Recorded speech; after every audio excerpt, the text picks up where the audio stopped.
10 years ago, in the middle of a city, some people were scared wanting to know what they were seeing in the sky, since suddenly, above Tokyo, the inverted castle appeared, and simultaneously, dungeons manifested all over Japan, and people awakened mana. With that, those particularly blessed with talent, such as mages, challenged the dungeons and gained wealth and fame. The talent of a mage is judged by the color of their mana. Normally, they show aptitude for a single color, but rarely bearers of two colors appear. For example, the younger brother of the MC, and this guy called Kurosaki Kai, is a bearer of two colors, blue and red, and at the moment, he is facing a demonic creature that then begins to unleash its power, and Kurosaki Kai gets excited realizing that the demon will not run away. Thus, the creature charges at the mage, who in turn activates his demonic spear skill and throws it at the demon, which, having no way to dodge, is hit directly. After the beast falls to the ground, Kurosaki Kai goes to the monster and picks up the drop it left. Meanwhile, someone is standing in a corner lost in thought, and Kai throws the drop on his head and asks him to be more attentive. As he approaches, he tells the guy to pick up the drop quickly. Kurosaki Kai is also called the Purple King and is at level 89, being one of the strongest mages. Meanwhile, the guy who is with the mage thinks that he, the older brother of the Purple King, is an incompetent without aptitude, being a complete colorless, something rare in the world they live in. Kurosaki Rei, level 1. But he knew that even so, he could not give up on becoming a mage, and that was why he had to work as a porter, since he had in mind that thanks to his brother's pity in his group, he was clinging to the naive thought that maybe, someday, he would awaken an ability. So he knew that believing in that thread of hope, he accompanied his younger brother into the dungeons. And as they explored the dungeon they were in, they arrived at a huge door. The other people in the group commented that they had finally reached the boss room, and that they thought, the way things were going, the boss should be easy. As soon as they passed through the door, they quickly began to observe their surroundings and soon noticed a being ahead. It was Kronos, the god of time and space, of unknown level. Kai, without paying any attention, got excited saying that the boss did not seem like much, then prepared his Demoni Mortis skill and then launched it at the boss, who in turn took something from a subspace and easily, with the sword he picked up, managed to completely repel the Purple King's attack. And worse, Kronos did not show any reaction when doing this, which left Kai very frightened, not understanding how his attack was so easily repelled. Then, Kronos releases an intense pressure with his gaze, and Kai feels this incredible pressure and is terrified. Unable to do anything, he is hit directly by an attack from the boss. His friends, at the same time, are horrified to realize that the incredible Purple King was easily defeated by a single attack. Rei, seeing his younger brother being eliminated, begins to panic, trying to understand what is happening. Then, he looks back and, observing Kronos, questions whether the Purple King was really defeated. The others start running from the boss room in great fear, but they are also attacked and eliminated. Kurosaki Rei falls to the ground, unable to believe what he is witnessing. Kronos calls out to the MC, laughs, and wants to know if he is not a complete colorless. Rei clenches his fist tightly and thinks that it is not over yet because he has achieved nothing. Then he grabs his sword, and while standing up trembling all over, he thinks that he still cannot die. Kronos, with his overwhelming presence, comments that he found it very interesting that a nobody dared to face him, even being a colorless. Rei tries to remain calm and keeps thinking that he cannot give up there. However, the boss does not care and prepares his attacks. Then he comments that he will perform a test, but without giving the MC time, he strikes him with a powerful attack. Rei cannot believe that he has already been severely struck and cannot do anything, but the boss, in the blink of an eye, ends up eliminating him as well. However, he comments that he thinks he went a little too far. Then he uses his rewind skill, which makes the MC return intact before being eliminated. Rei does not understand and questions whether he was healed or something like that. The boss prepares his firepower and quickly launches his Flames of Despair skill. Rei faces a huge wave of flames coming his way, and while trying to do something, Kronos comments that this time he will give him some time to think. Then, he starts laughing and wanting to know what the boy will do. The MC looks back and sees a sword, and thinks that he knows mediocre attacks will not work, but that he believes the sword that the boss himself created could have an effect. Thus, he runs to it, grabs it, and prepares for the impact of the Flames of Despair skill. With this, Rei realizes that the blade of the sword can dissipate the flames, so he charges at Kronos. However, while advancing, his body begins to be burned by the intense heat of the flames. Rei tries to resist the pain. The boss just watches from afar until he is surprised by something. It is the MC driving the sword deep into the boss's chest. Rei, with much of his body burning, thinks he struck Kronos directly with his attack, but he, in turn, laughs and activates his rewind skill again. Rei is frightened to realize that he has returned to before striking his attack on the boss. While his wound is healed, Kronos comments to the MC that it was fine entertainment. Rei drops the sword on the ground, falls to his knees, and as he begins to panic, he thinks that everything he did was absolutely useless. Then he questions whether this is how he will be eliminated, until out of nowhere, he is very surprised by a system screen right in front of him, warning that the presence of a god of time and space has been confirmed, and the seal of the black skill is released. Kronos notices something strange, but the system continues warning the MC that the extra skill, Steel skill, has been acquired, and that the rewind skill of the boss, Kronos, has been stolen. Rei cannot believe the warnings and skills of his system, while the boss begins to suspect something, but without thinking twice, the MC uses the stolen rewind skill. With this, he manages to break the space and time he is in, and the boss becomes furious and shouts, calling the MC an insolent brat and wanting to know how a mere human dares to steal his skill. Then the system warns that regression will be executed. Thus, time begins to regress, and Kurosaki Rei is thrown back to some time of his choice.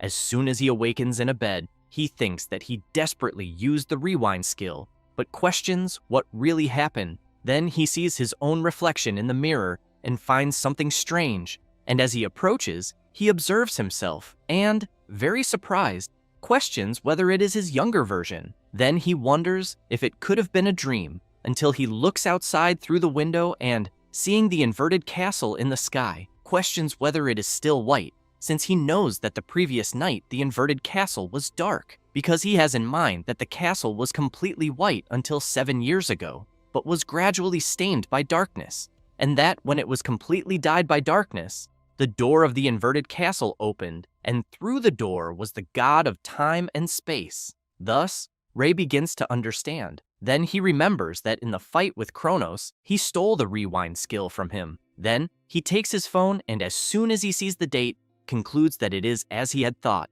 and looking at his reflection in the mirror, thinks that he has gone back 7 years, for he rewound to the past. Rei calls for his skill window, and as soon as he sees the list, it contains only one, being Steel skill, but he knows that the rewind skill is no longer there. However, still excited, he knows that at least his Steel skill remains. The MC also has in mind that for 10 years, he never managed to gain a single skill, but at the moment, he knows that if he has this skill, everything will be different until a message arrives, and as soon as he sees it, he becomes a little apprehensive since he has regressed to the day of the mage exam. In the municipality of Chiyoda, in front of Tokyo Station, headquarters of the Mage Association, Rei has in mind that this is the national agency that supervises the mages who carry out missions in dungeons. And as soon as he enters it, looking around, he realizes that the agency looks brand new, since there is a 7-year difference. And so he thinks it makes perfect sense, until someone approaches calling him colorless and wanting to know what he is doing there. They are Oik and Goto. Rei thinks that he knows these guys are his brother's lackeys. Goto hugs the MC and asks if he is going to take the exam again, while Oik makes it clear that no matter how many times the MC takes that test, a colorless will always be a nobody. Rei thinks they are right, since he knows this is not the first time he has taken the mage exam, and as he was unable to give up on becoming a mage, he kept taking the exam again and again, even knowing it might be useless. Thus, he forcefully removes Goto's hand and asks them to stop bothering him, and as soon as he walks away, Oik wants to know how a mere colorless is ignoring them like that, while Goto wants to know what has gotten into the MC. Elsewhere, the exam inspector and rank B mage, Hina Reina, is analyzing some papers, and as soon as she sees a certain person, she wants to know if he is there again. Then she takes a deep breath and makes it clear to the MC that even if it is just an exam, she thinks he may end up dying one day. Ray laughs and comments that this time everything will work out. As soon as they enter the exam site, the inspector wants to know if he really will not want her to explain the details. He keeps looking at the portal entrance and replies yes. As soon as he passes through it, he thinks that he needs to collect 3 magic stones from goblins to pass, and that normally, for someone who has awakened an ability, it would be a piece of cake. Then, he thinks this will end once and for all. It does not take long for a sinister creature to begin to approach. Ray reflects that, with an incident that also happened in the future, he knows that the appearance of a monster that should not be in a level 1 dungeon, since he is facing a Red Hood goblin of level 37. Hinata cannot believe it and screams, wanting to know why a level 37 monster would be there. Thus, she equips her sword and, while charging at the creature, yells for the MC to run. Frightened, Ray thinks not, because the level difference is far too great, since he has in mind that in the world before rewinding, Inspector Hinata could not win against the Red Hood. Thus, she begins to have difficulty defending the creature's attacks, and as soon as she realizes she cannot continue defending, she becomes frightened. Soon, the Red Hood goblin manages to break her defense and throws her far away. Ray keeps thinking that before, she fought to buy time for him to escape, and that, because of this, she was so injured she had to retire as a mage. Thus, Ray thinks it was his fault, that because of his own incompetence, Inspector Hinata's career was ruined. However, he becomes serious, and, while the Red Hood comes his way, prepares himself, and thinks that this time will be different. Then, he throws his dagger and thinks that he knows that the Red Hood goblin has a skill that increases physical capacity, and as soon as the creature blocks his attack, he thinks it is because it is so strong that ordinary attacks have no effect. Thus, he jumps and delivers a punch right in the middle of the Red Hood's face. Then, he hopes it worked, but the creature becomes even more furious and prepares its attack. However, the Red Hood feels something strange and becomes confused, trying to understand what happened. At that moment, a system notification appears, informing the MC that he has stolen the body enhancement skill from the Red Hood, and that now his physical capacity has increased. Then he observes the Red Hood, and right after strikes it, and as soon as he eliminates it, he comments that now that he has stolen its skill, he thinks it is nothing more than a worthless piece of meat. The inspector, seeing this, is perplexed, and questions how the MC managed to defeat a Red Hood with a single blow. Ray takes a deep breath and thinks that, as expected, his ability to steal other abilities is truly an incredible power. Hinata goes to him, calls him, and asks how he managed to do that. He feels very embarrassed and thinks that for now, it is better not to mention anything about his black abilities, so he replies that it was just a coincidence, which makes the inspector furious, asking him to stop lying. However, she changes the subject and comments that since irregulars have emerged, she thinks it is better for the exam to be canceled because she needs to report this to the agency. Until the MC turns as he notices something on the ground, and, while picking up a drop left by the Red Hood, he knows that it is not yet the time for irregulars to appear, but he comments to Hinata that he still needs 2 more mana stones. She immediately turns and, furious, yells that now is not the time to think about something like that. However, something begins to approach slowly, and as soon as Ray turns to see what it is, he sees some goblins and thinks it was just at the time he needed it most. The creatures do not care and charge forward, but before they can launch any attack, they are completely eliminated in a single blow.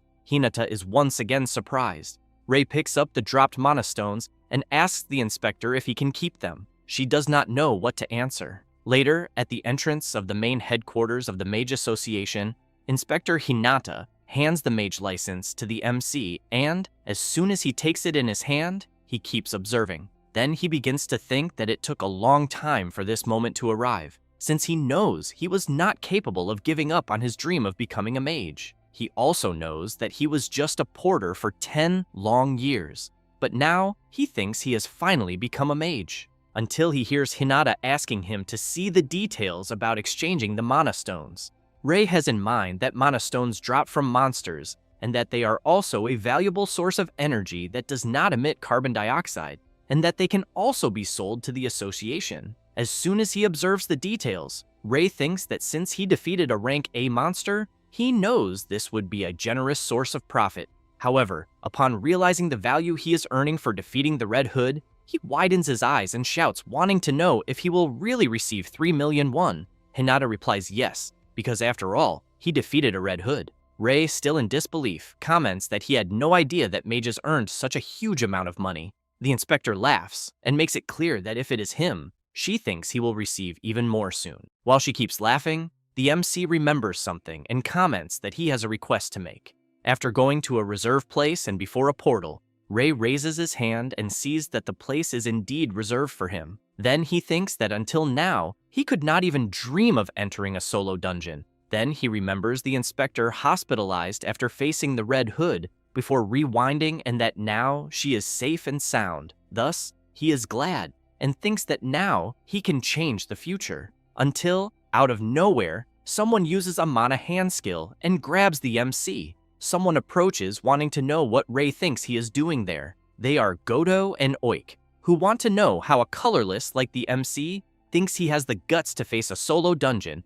and if by any chance he knows that this is against the rules. Ray says that he passed the mage exam and that therefore he has permission to enter a solo dungeon. Goto does not like hearing this at all and asks the MC to stop talking nonsense. Oik, however, grabs Ray's head and, furious, demands that he show his abilities then. Ray, while channeling his power, thinks that Oik's ability is one that compresses mana into physical form, being the mana hand, and that is why he knows that the extreme body enhancement he stole from the Red Hood will not be enough to get rid of it. However, he thinks of something, plants his foot firmly on the ground, and jumps, headbutting Oik right in the face, injuring his nose badly. Then the system informs that the MC managed to steal the mana hand ability, and that, because of this, the enemy's mana hand was deactivated. While the magic is dissipated, both Oik and Goto keep trying to understand what the hell is happening. Without hesitation, Ray activates his stolen mana hand technique and grabs Oik with full force.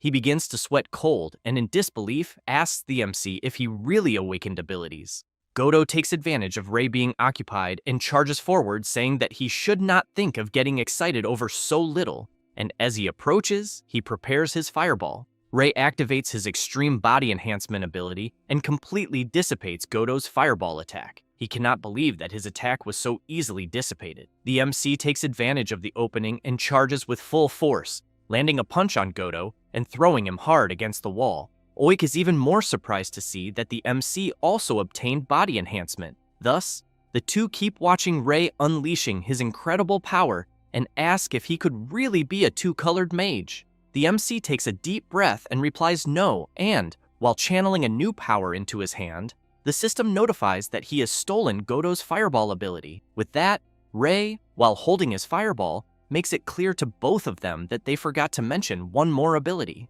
Goto cannot believe that the MC apparently possesses a third color, as he has never heard of such a thing. Ray prepares his attack and then launches it at his opponent, who has to jump to the side to avoid being hit. At that moment, Oik realizes that the mana hand skill that was restraining him has been undone. The MC, while preparing his fireball skill again, wants to know if they still want to continue the fight.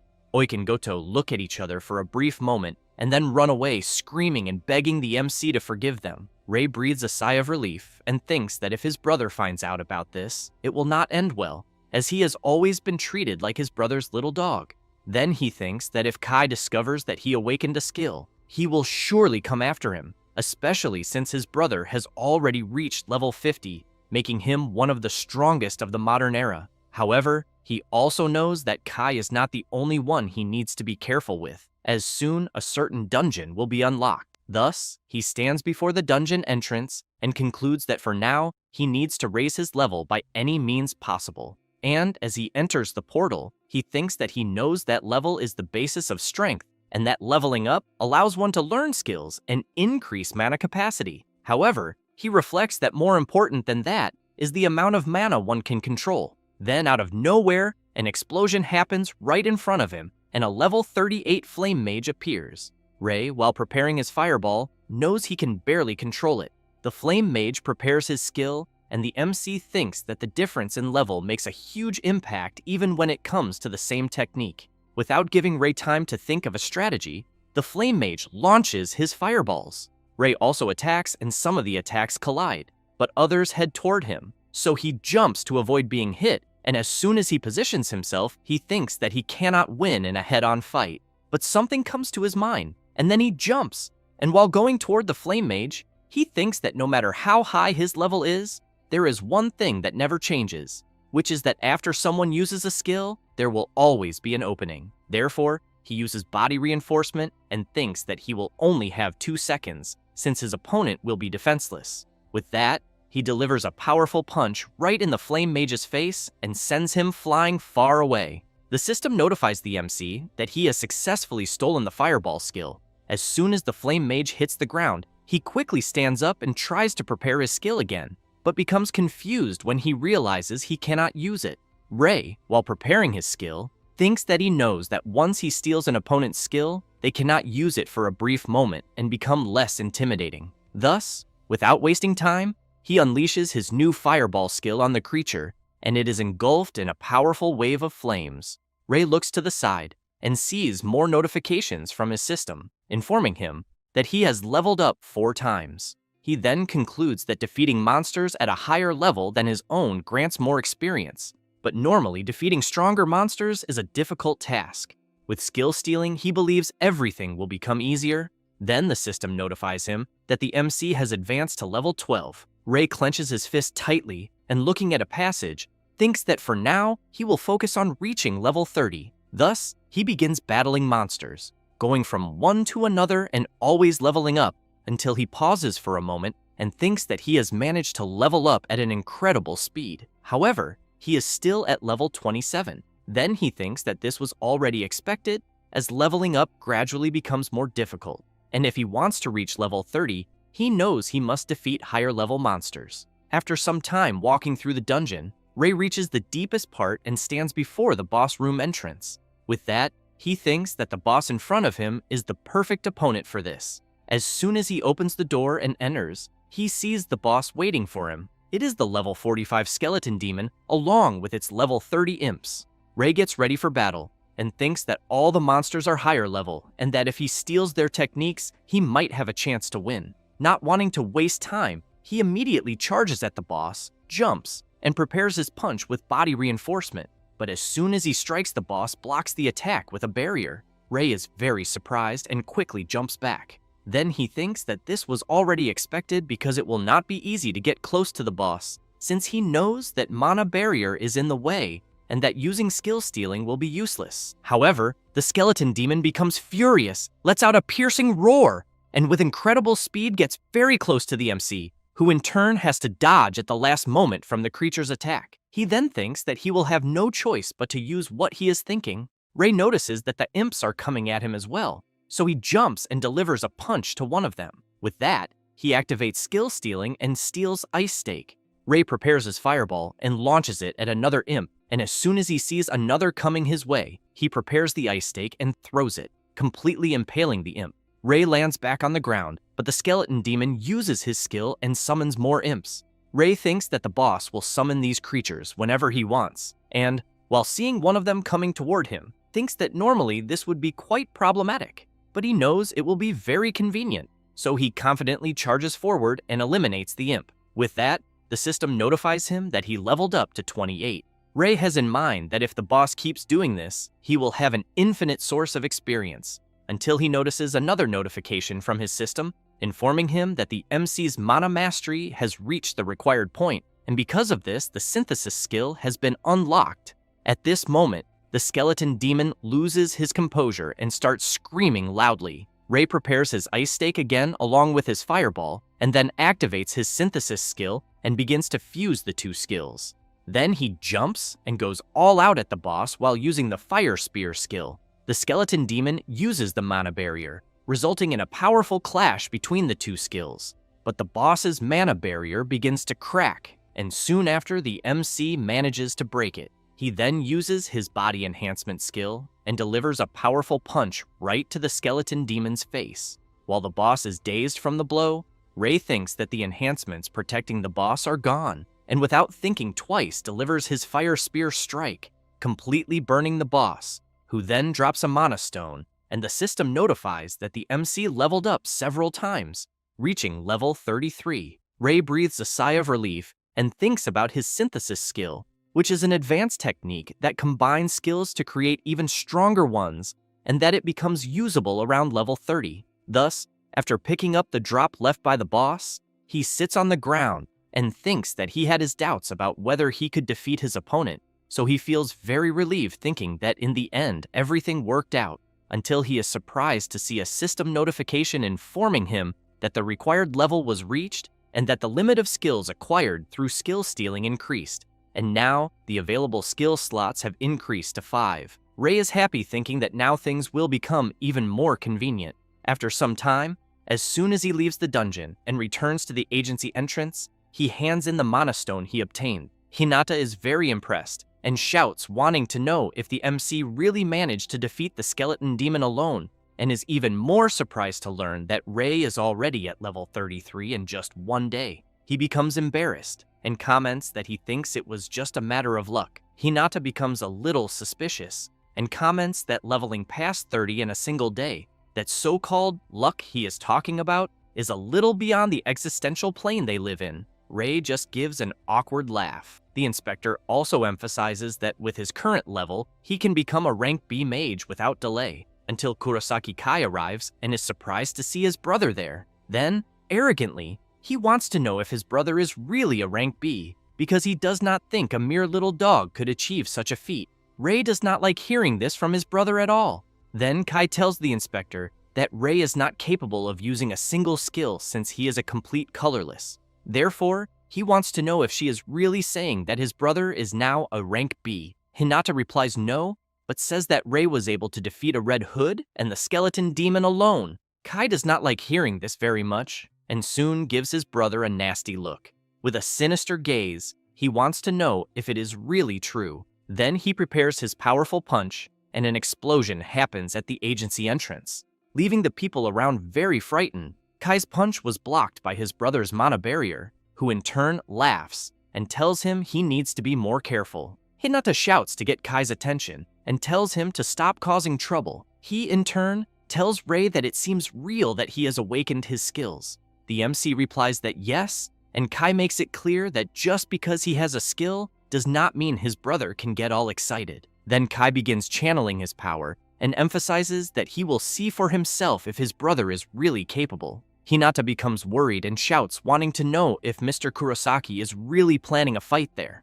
Kai says that if his incompetent brother had reached rank B on his own merit, that would not be a problem. Therefore, he asks Ray if his skills to reach rank B were lies. The MC clenches his fist tightly and thinks that even if he refuses his brother's requests, it will only delay the problem. So he fills himself with confidence and says that he already understands. Kai does not like his brother's attitude and calls him a damn insolent. With that, they go to an arena at the Mage Association Agency, and Ray thinks that when fighting someone stronger, you always need to be cautious of the difference in mana that can be controlled. Kai gets ready for the fight with his brother, and Ray keeps thinking that he cannot let his guard down even for a moment, since he knows that with his level 30, his combo is limited to 3 basic skills. But he knows that Kai is level 50, and his combo capacity must be around 5 skills. So basically, it would be a certain defeat if he only relied on those numbers, and that is precisely why he knows he must reduce that gap somehow.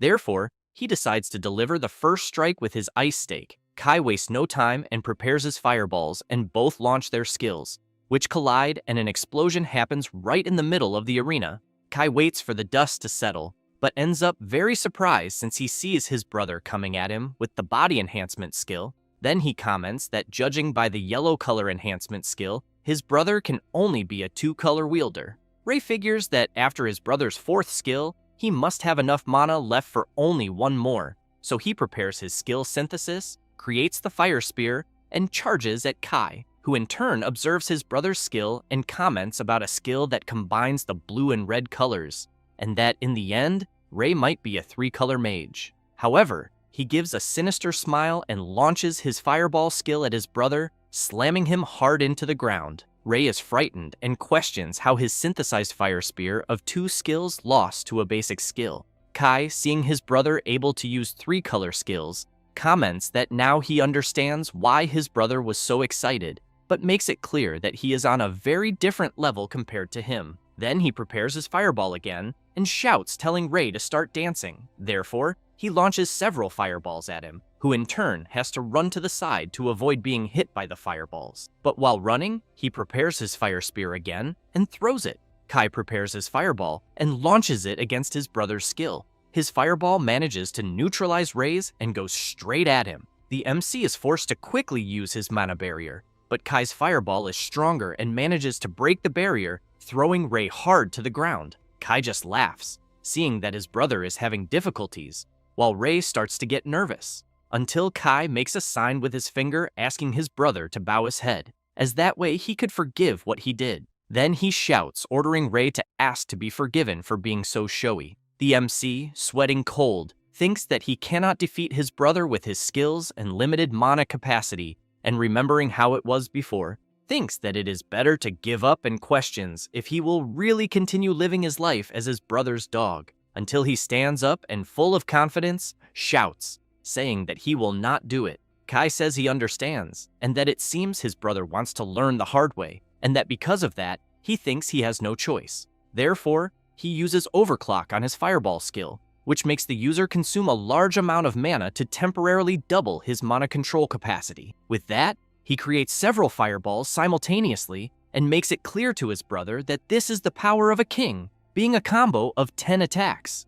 Ray is very scared, thinking that this is the strength that allows Kai to be so strong, and that he also knows he can use an absurd amount of mana compared to other kings temporarily. However, he shouts, warning Kai that he was actually waiting for him to use this skill, then charges at his brother, thinking that 10 consecutive skills can only be performed in the world by Kai through Overclock.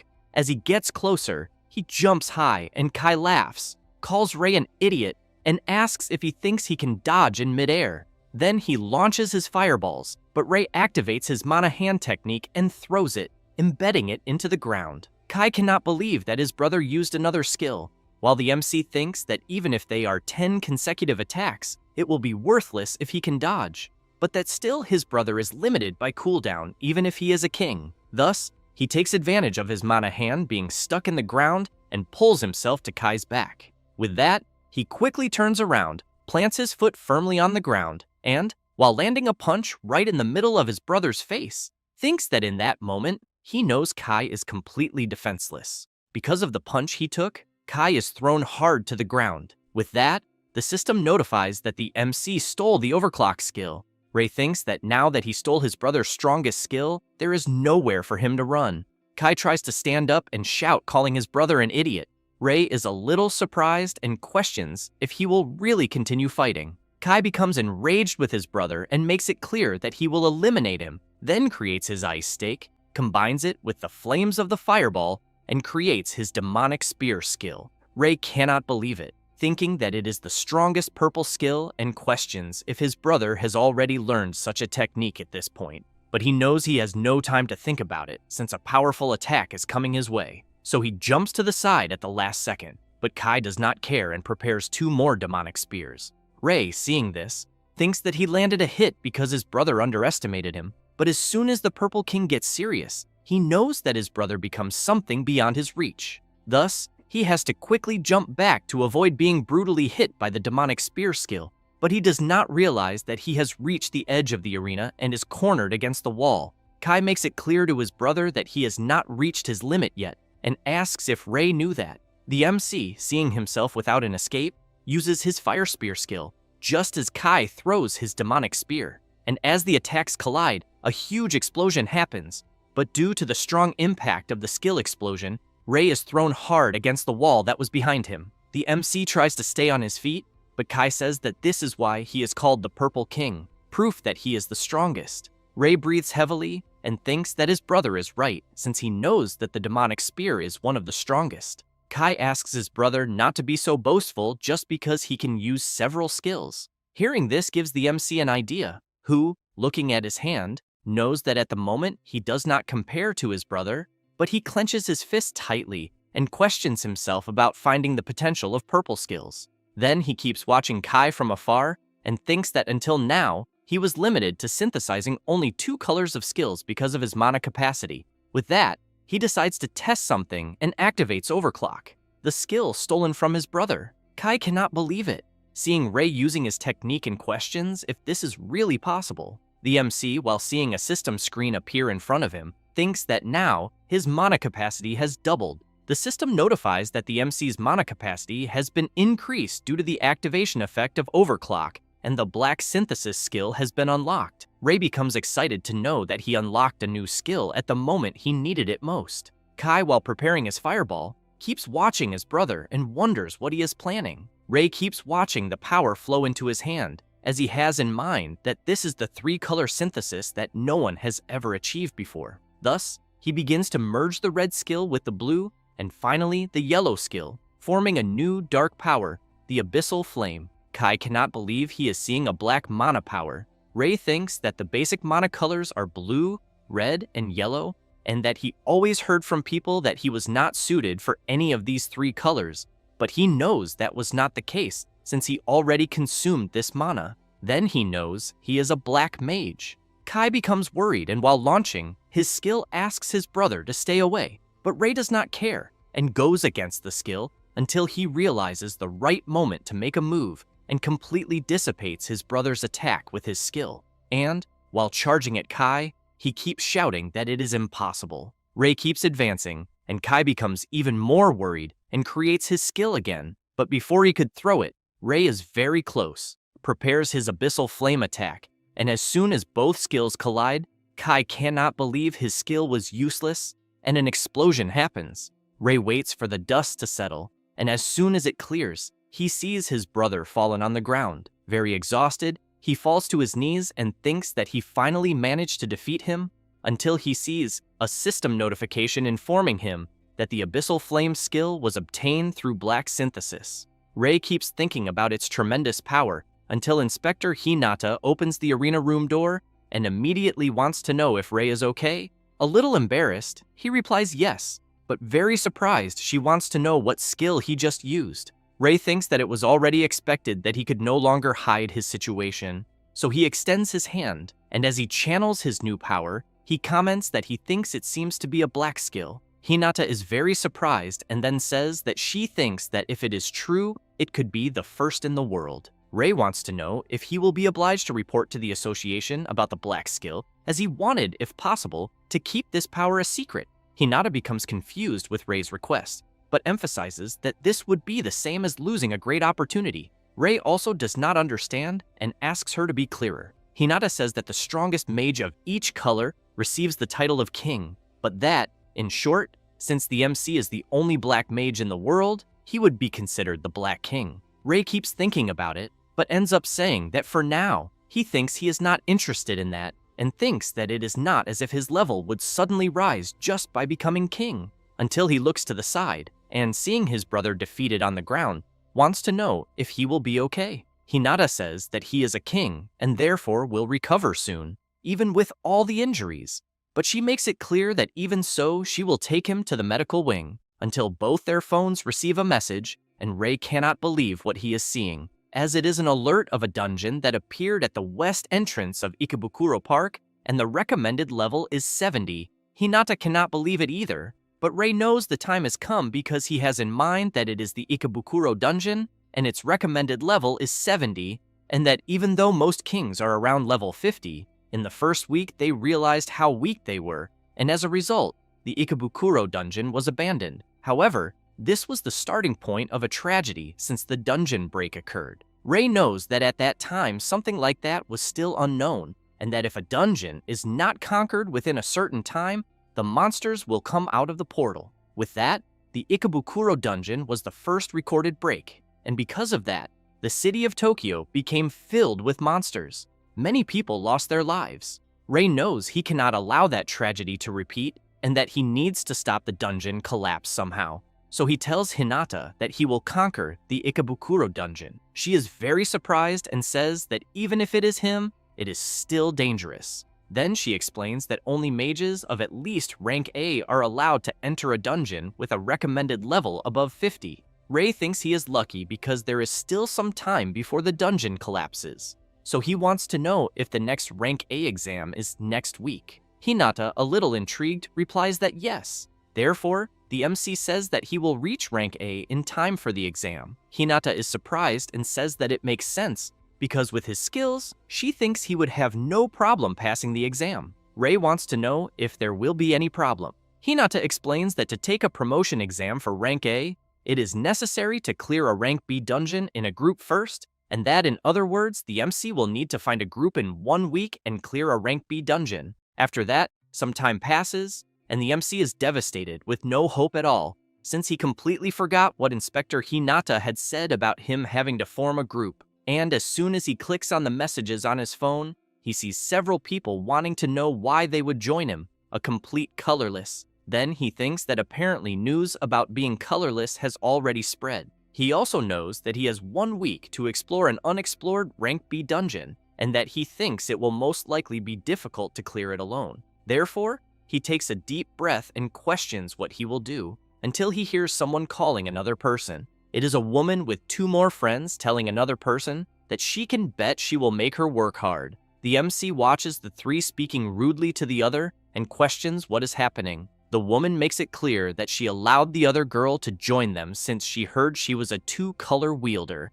but that her fire skill is garbage. The girl apologizes. Rei stands up and thinks that he ended up seeing something very uncomfortable since he has in mind that he was also treated the same way not long ago. The woman continues being rude, telling the girl named Ichinos that she is dead weight. Rei, as soon as he hears that name, questions if the girl is really Ichinos Aya, since he remembers that she would be known as the Scarlet Queen in the future, but that currently she is still an incompetent mage. However, he thinks that he never imagined she would have been treated like that by her own group.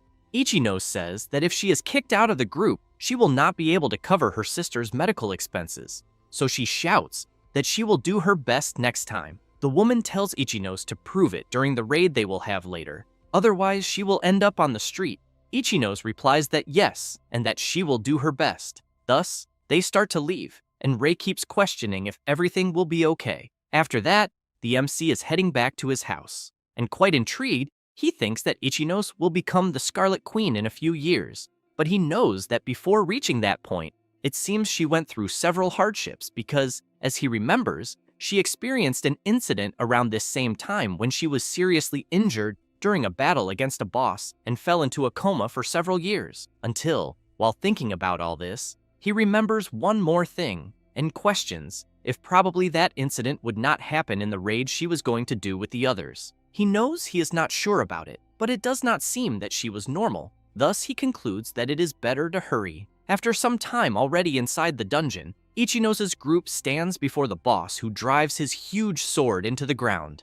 This is the level 45 Dullahan. The woman smiles and says she had an idea, then pushes Ichinos forward and tells her to face the boss alone. Ichinos is terrified and says there is no way to defeat a Dullahan alone. The woman replies that if that is the case, then Ichinos better pack her bags. She says no and that she will try. The woman says she hopes she gives her best and asks if Ichinos will do all this for her little sister. She becomes thoughtful, but soon turns to the boss and replies that she understands. Ichinos trembles all over, but still prepares her fireball and throws it at the Dullahan. However, the attack has no effect on the creature who just stands still. Ichinos becomes very worried seeing that her skill had no effect at all. At that moment, Dullahan jumps up and comes down, striking his attack on the ground, and due to the strong impact throws Ichinos far away. While lying down, she sees the boss coming at her, and as soon as Dullahan approaches to strike his blow, Ichinos closes her eyes and thinks that she knew she was really useless. However, someone arrives shouting while using the extreme body enhancement skill. It is the MC who appears preventing Dullahan's attack. Ichinos is very surprised while the MC exerts great force and throws Dullahan hard against a wall. Rei turns and asks if she is okay. Ichinos' group watches the MC from afar, and their leader wants to know who he is, because she knows that Dullahan is a heavy-type monster, and even so, the MC threw him away with one blow. Then she becomes frightened and really wants to know who he is. At that moment, Dullahan stands up and lets out a piercing roar. Rei thinks that this was already expected, that his blow was not enough to defeat the creature. Then he observes Dullahan and notices that his armor has a reinforcement ability, and that normal attacks will not be able to penetrate it. So he charges forward, and as soon as he dodges Dullahan's attack, He thinks that he will steal his ability and nullify it. Then he uses his skill absorption technique. But as soon as he focuses on Dullahan, he realizes that it did not work and ends up receiving a blow that throws him back. Echinos wants to know if he is okay. Ray replies that yes, and says that he managed to block it with his sword. The MC thinks that he already understood and concludes that Dullahan's armor is merely an external part and that he will need to touch the inside of his body. The creature in turn raises his huge sword and delivers a powerful attack aimed at the MC. Ray shouts, asking Ichinos to stay back, and activates his magic barrier, blocking the creature's attack. The shockwave is so great that it throws the two girls who are with the leader far away, who in turn activates her skill and launches an ice stake. However, Dullahan counterattacks with his blow and completely destroys the ice stake. The woman cannot believe it and is hit by the attack, being thrown hard against the wall. Ray looks at the boss and questions if his ice stake really did not work. Thus, he prepares his skill synthesis and thinks that he needs one that will go beyond Dullahan's reinforcement power. Ichinos is very surprised to see that the MC is using black mana. Ray prepares his attack, as does Dullahan, but the boss attacks first, and the blow goes straight at the MC, who waits for the attack to get a little closer and immediately uses his Abyssal Flame skill, completely dissipating Dullahan's attack. And due to the powerful strength, the attack continues toward the creature, who as soon as it is hit head-on, has his armor beginning to crack, and a huge explosion happens around him. Dullahan, with not much left to do, ends up being defeated and soon drops an item as it disappears. Ichinos, very surprised, questions if the MC managed to defeat Dullahan with just a single blow, and, as she observes him, thinks that he is quite amazing. Then she calls him and thanks him for saving her life. Ray says that he is happy to see that she is fine. The MC picks up his drop and, looking at the girl, thinks that he managed to save Ichinos in the end, until the leader of the girls' group stands up and shouts, wanting to know what the hell is going on. Very apprehensive, she thinks that the boy in front of her is really strong, then gives a sinister smile and thinks that the reward should be hers. Therefore, she goes up to the two, asking them to wait, and makes it clear that the reward goes to the person who registered for the dungeon. So she asks the MC to hand over the Mana Stone. Ichinos asks her to wait and says that the person beside her saved everyone. Ray emphasizes that he does not mind giving her the drop, but in exchange he wants Ichinos to be part of his group, which leaves both her and the group leader confused with the sudden request.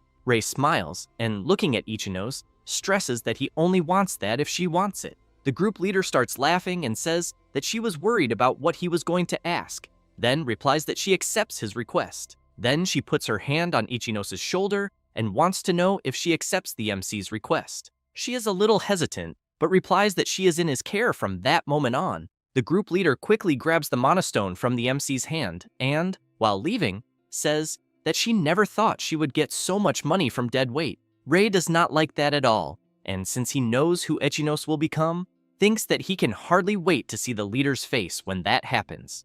Until Ichinos asks the MC for permission and thanks him for the invitation. He becomes embarrassed, apologizes, and explains that he ended up making her leave the group so suddenly, then wants to know if she is sure that everything is okay. She replies that she is just a burden, but ends up being surprised when she hears the MC saying that it is okay, and sees him extending his hand and saying that she will become much stronger than those who abandoned her. Ichinos wants to know if she will really get strong. Ray nods, implying yes, and then says that before going there, he had seen her at the association and ended up overhearing her whole conversation. She remembers the scene she had to go through and feels a little sad. The MC notices this and quickly apologizes, but explains that it was by coincidence, although he thinks he can help her. He says this and extends his hand once again. She is a little reluctant, but soon replies that it is okay and that she is under his care. He is happy to know this, and as soon as he takes her hand, he comments that he feels the same. Therefore, the next day they go to the entrance of a dungeon, and while stretching, Ray comments that it is time to conquer a rank B dungeon. Ichinos wants to know if by conquering the dungeon they are going into, they will be able to take the rank A exam. Ray replies that it is exactly that, but emphasizes that it is not just that. He then explains that inside the dungeon they are going into, there is a key that can make her stronger. She is intrigued about the key and thinks that as long as she gets stronger and raises her rank, she should be able to gather money for medical expenses. She then raises her head and calls the MC to move forward. Therefore, both enter the Rank B Crystal Cave dungeon, and it does not take long for something to catch Ichinos's attention, who quickly points ahead and asks the MC to look, since they are facing several black wolves. Rei steps forward and asks her to leave it to him. Then Rei uses body enhancement and charges at the creatures in front of him. He lands his first blow on one of the black wolves, and with his incredible speed, keeps eliminating several very quickly. Ichinos is impressed watching the way the MC fights, and thinks that the Isoyama group she was part of was strong. But seeing the way Rei fights, she thinks he is on another level, and by observing him more closely, concludes that they are not even close to Rei. After dealing with the black wolves, they keep walking through the dungeon, and Rei turns and tells her about their objective there, and that he will give her full support. Ichino steps forward and replies that she understands. Therefore, while positioning herself, she thinks that defeating several monsters is the strategy to level up quickly, but keeps in mind that at first she can only use basic attacks. However, seeing several creatures approaching, she thinks she needs to try to change this, so she casts her fireball at the creatures that are approaching. Rei watches from a distance as she fights, and thinks that this is a test for Ichinos, but he really wants to know if she will realize her true weapon. Then, he notices some creatures approaching from behind her, and as soon as he equips his sword, he makes it clear to the monsters that he will not allow them to interfere with Ichinos. She, on the other hand, keeps fighting alone, but does not notice one of the creatures behind her and ends up being attacked. Ichinos looks around and thinks that no matter how many she defeats, they keep appearing and attacking. Then she takes a deep breath and reflects that if she keeps going at this pace, she fears her mana will run out quickly. Then something comes to her mind, and she immediately turns and sees Rei fighting some monsters. As she watches him in action, she thinks that she knows he is trying to make things easier, so she concludes that she needs to stop lamenting because she has to meet his expectations. Therefore, she prepares her fireball again and keeps eliminating several monsters whenever she can. In this way, she starts leveling up several times, until while casting her skill, she begins to notice that her mana is not running out.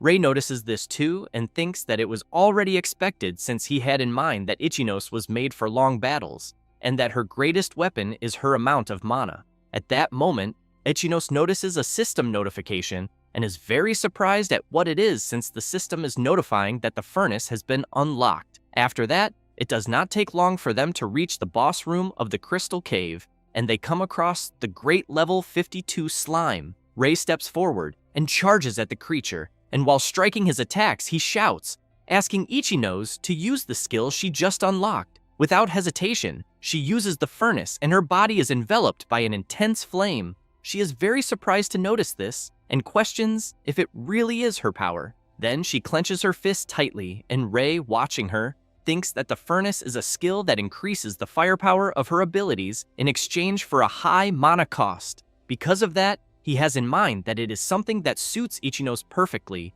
who in turn casts her fireball ability intensified by the furnace. And the MC is very impressed with her power and thinks that she is even more incredible since he knows that with her tremendous amount of mana combined with the furnace, with that power, he thinks that Ichinos will definitely become the Scarlet Queen. After defeating the Great Slime, Rei comments to Ichinos that she did a great job. She takes a deep breath and says that she was very surprised to begin with, then laughs and makes it clear that this is all thanks to him. She says this while the MC keeps looking at the damage she caused to the cave wall with her power. After leaving the dungeon, Ichinos comments that they finally completed the condition to participate in the Rank A exam. Rei replies yes, but thinks that finally it is time for his promotion, and that he knows he will achieve it no matter the cost. On the day of the promotion exam for Rank A, Hinata is explaining that first, they will evaluate the combat potential of each one and pair them with someone for a simulated battle.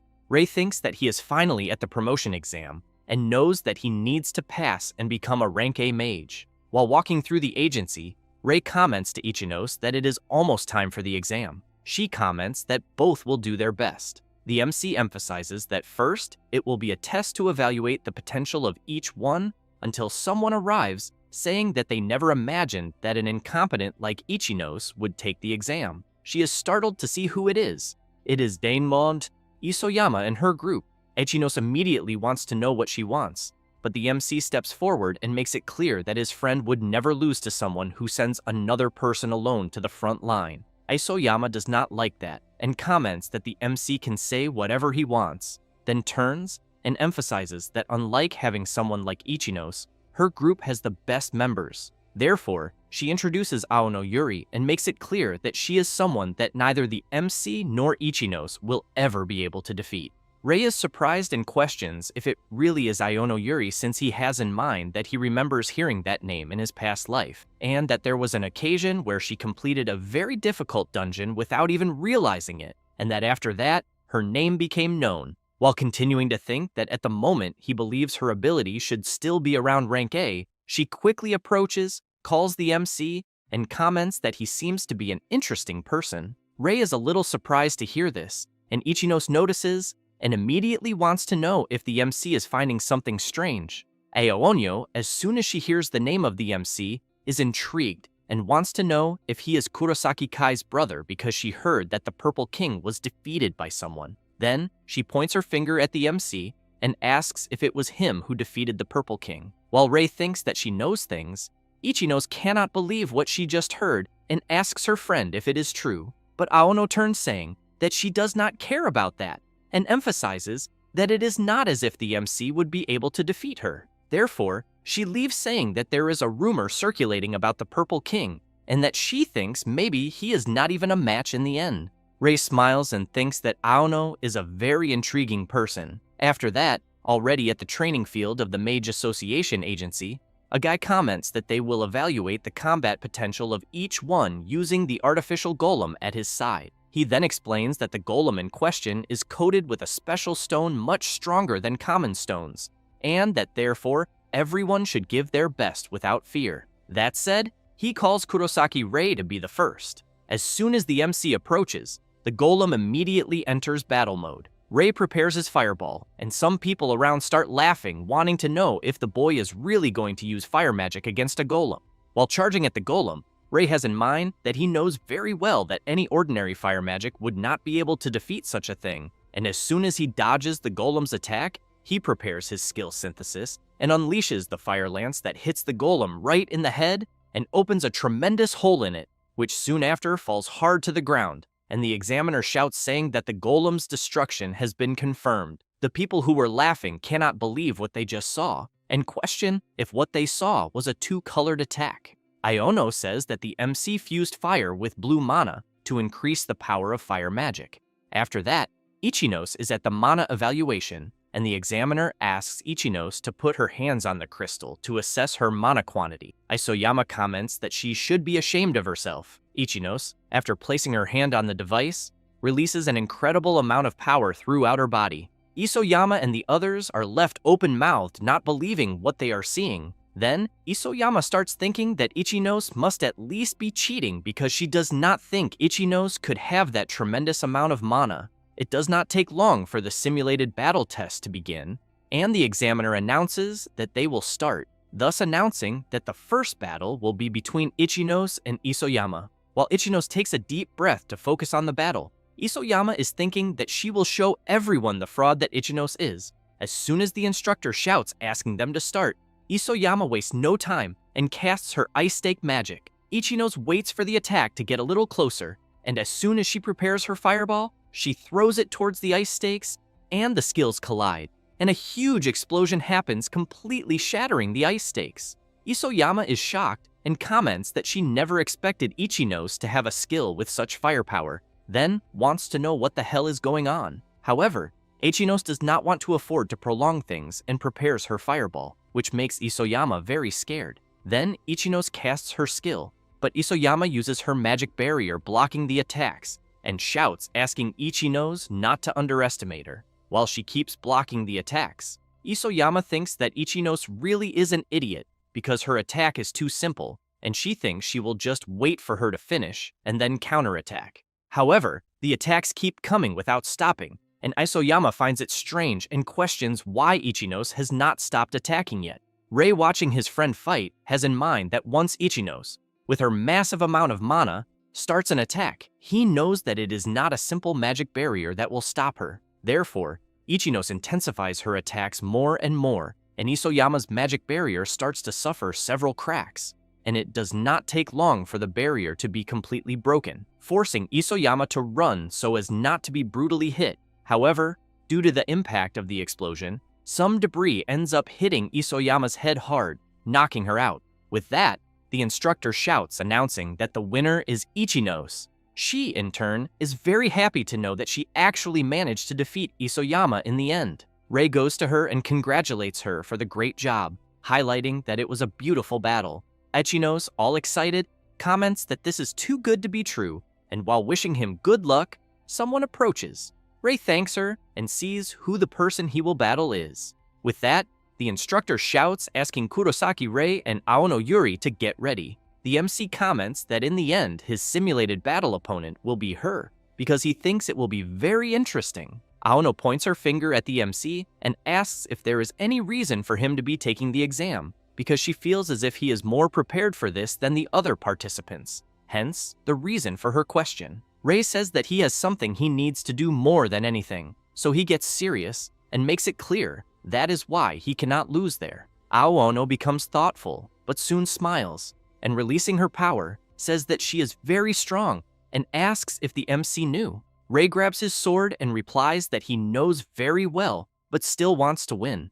Aono comments that she already expected that and that she thinks he really is an interesting guy. Therefore, the instructor shouts, asking the two to start the battle. Aono uses her skill and says she will attack first, then launches her ability at the MC, who in turn tries to defend himself by countering the strikes coming his way. While defending, he thinks that mana conversion is a rare skill that allows the user to manipulate mana freely. Then, he notices something coming from above and quickly jumps to the side to avoid being hit directly by Aono's skill. She laughs and makes it clear that he did well to dodge that attack, but Rei does not care and charges at her. She makes it clear that she cannot allow him to reach her so easily, so she launches more attacks. Rei uses his magic barrier to block the attacks and then delivers a counterattack, but she manages to dodge. The MC tries to take advantage of her being in the air and uses his skill synthesis, throwing his fire lance.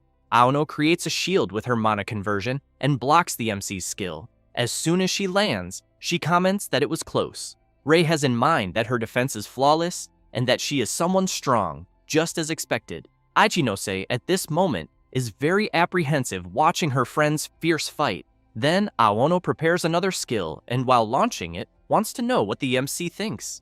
Rei has to run to avoid being hit by the attacks and thinks that this really is a problem. Aono wants to know if Rei really thinks he will defeat her by running from side to side, then fires her skill again in his direction and shouts that it is checkmate. However, he uses extreme body enhancement and counters all the attacks coming his way. She watches him closely and realizes that he is using body enhancement, so she gets very excited and starts smiling. She then says that it is the first time she has seen someone with 3 colors of mana, but makes it clear that she can also use body enhancement. After using the skill, she creates a mana scythe and emphasizes that they will settle this once and for all. That said, she quickly advances and appears right behind the MC ready to strike, but Rei turns at the last moment and repels the blow, thinking that she is very fast. Aono does not care and starts delivering several consecutive attacks with her mana scythe, forcing the MC to defend as best he can until she strikes with more force and the MC has to jump to the side to avoid being hit. Rei realizes that her power is really absurd, but moves very quickly close to her, grabs her arm, and she makes it clear that it was a terrible choice for him to do that. However, Aono feels something strange and becomes confused. The system notifies that her extreme body enhancement has been absorbed, so she jumps to the side realizing that her power is fading, but Rei takes advantage of the opening and advances, then lands a direct hit on her. Aono starts coughing from the strong impact of the strike, and before falling comments that in the end, the MC was hiding his power. That said, she falls to the ground, and the instructor shouts announcing that the winner of the simulated battle is Kurosaki Rei. After that, in a medical wing, Aono begins to wake up and Rei is happy to see that she finally woke up. Aono comments that she truly lost the battle, but Rei emphasizes that he did not expect her to be someone so strong. She wants to know if she really is, because she bets he is not about to brag about the promotion. Rei becomes serious and says that he will be very honest. then wants to know what she thinks about joining his group. Aonyo is very surprised by the sudden invitation, and the MC says that according to the result of the simulated battle, she was also promoted to rank A. So he emphasizes that in order to conquer the most difficult dungeons, he needs her power. However, Rei is left not understanding anything when he sees Iono laughing. As soon as she stops laughing, she emphasizes that he really is an interesting guy. Therefore, she says that it is fine, and that she thinks things may become more interesting if she follows him after all. And as soon as they both take each other's hands, she makes it clear that she is under his care. Then, suddenly, a strong tremor happens. Ichino's, very frightened, wants to know if it could be an earthquake. Rei looks outside and, very scared, questions if it could be what he thinks it is. Meanwhile, Kronos, the god of time and space, is completely sealed, but he smiles and thinks that the time is finally near. Back where the MC is, as soon as the tremor stops, Ichinos wants to know if it really ended. Rei keeps thinking about the earthquake he just felt, and remembers that in his previous world, there were many earthquakes before the collapse of the Ikebukuro dungeon, and that basically he knows that at the moment they are reaching the time limit. Besides that, he has in mind that the difficulty of the Ikebukuro dungeon is unprecedented in the era he is in. Therefore, he tells the two that he has something to say to them. After telling everything he knows, Ichinos is very surprised and wants to know if he is really serious about wanting to conquer the Ikebukuro dungeon, since she knows that it is the hardest dungeon on the Japanese peninsula, and therefore wants to know if, even so, they need to conquer it with just the three of them. Aonyo wants to know if the MC is suggesting this because of the previous earthquake. He becomes serious, replies yes, and explains that he has a bad feeling about it, since there have been many reports lately about the appearance of irregular monsters, and also thinks that it seems like a prelude to something threatening. Iono makes it clear that she is fine with any situation that the MC decides to face, and also thinks that it is an interesting place to go after all. Ichinos fills herself with confidence and promises that she will try her best not to be a burden to anyone. Rei breathes relieved and then thanks the two and says that they will conquer the Ikebukuro dungeon. The next day, at the reception of the Mage Association agency, someone arrives calling Inspector Hinata and saying that they have a favor to ask. It is the MC and his group, and Rei says that they want to conquer the Ikebukuro dungeon. After that, already in front of the dungeon, Iono says that she is really excited to know that she will have to face a super difficult dungeon with a recommended level above 70.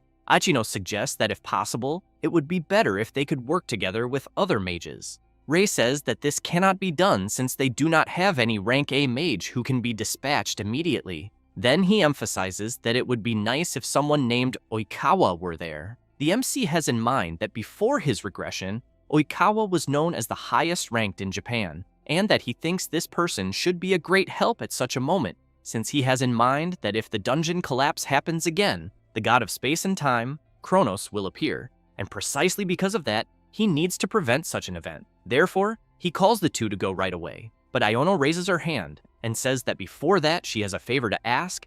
Then she wants to know if the MC can also call her by her first name, since she thinks him using her last name is too formal. Ichinos thinks the same and asks the MC to think about it. Then Ichinos smiles and wants to know if in the end they are not all friends. Rei likes to hear that and comments that she is right. Therefore, he calls Aya and Yuri to conquer the Ikebukuro dungeon. As soon as they enter, Rei notices something ahead and sees a level 71 skull demon, which does not take long to notice their presence there. The MC, while preparing himself, thinks that it is a boss monster in other dungeons, but that there the skull demon appears as if it were other normal monsters. Then he calls Aya and Yuri. The two immediately shout that they are ready. Therefore, while the three charge at the creature, it creates a mana barrier. Rei, while using his skill synthesis, thinks that they need to destroy the mana barrier first. So he casts his fire lance and realizes that a single hit is not enough to destroy the barrier, but then shouts asking the two to act. Therefore, he jumps to the side while Yuri and Aya prepare their skills. And as soon as they clash with the skull demon's barrier, they finally manage to break it. Rei runs to take advantage of the opportunity and strikes the demon, defeating it and making it drop a mana stone. The MC is happy that they defeated the first creature of the dungeon, then goes to his friends and says that they had great timing. Yuri comments that she has been wondering this since the fight the two of them had, so she wants to know how the MC can use so many skills. He is a little surprised by the sudden question, but ends up saying that he has a skill called Skill Steal. They are a little confused and ask him to be clearer. Ray says that just by touching his opponent, he is able to steal another person's skill. Yuri remembers when they were fighting and thinks that was what happened that day. While the MC says that he already returned the skill to Yuri, Aya is impressed and questions if Ray can really do that, since she knows that although she was surprised when he mentioned the plan to conquer the Ikebukuro dungeon, now she understands better. At that moment, Ray calls the two to continue moving forward. Aya thinks that as long as Ray is there, she believes they will be fine, and that she is sure she will not be a burden to them. After that, the MC keeps defeating some creatures, as do Yuri and Aya. It does not take long for them to reach the boss room. Aya, a little apprehensive, comments that the rumble of the ground is getting louder and that she knows a boss monster is strong, but wants to know if they will really be fine. Ray says that everyone's level there went up while they were on their way to the boss, and that is why he thinks it should be possible. Aya comments that she thinks he is right, but stands still for a brief moment, thinking that she knows it is true that Ray is getting stronger after each fight and that Yuri is also getting used to fighting, and because of that, she knows that at least she needs to support them. Then suddenly, something crashes hard on the ground right behind Aya. Ray and Yuri turn around scared, and something quickly goes toward Aya, who with nothing much she can do is grabbed by something and taken away from her friends who are left shouting in concern for her. What took Aya is the enormous boss of the Ikebukuro dungeon, the level 89 Reaper. The MC is very scared, thinking that he knows the boss should not be able to leave its own room, so he questions what the hell is going on. Meanwhile, in the place where Kronos is sealed, he only laughs. Yuri wants to know if the MC thinks what is happening really is something bad. He says that it is true that the situation is critical, but shouts that despite everything, they will have to save Aya no matter what happens. Meanwhile, in the domain where the god of time and space is imprisoned, he says that apparently the monsters have been released, and that he knows this is the limit of what he can do with his current power. So he hopes the MC becomes the first victim of the grand opening. Ray shouts, wanting to know if his friend is all right. Imprisoned, she tries to answer that somehow she is, but she thinks that although she can block, she cannot escape, and that she did not want to be dead weight for her friends.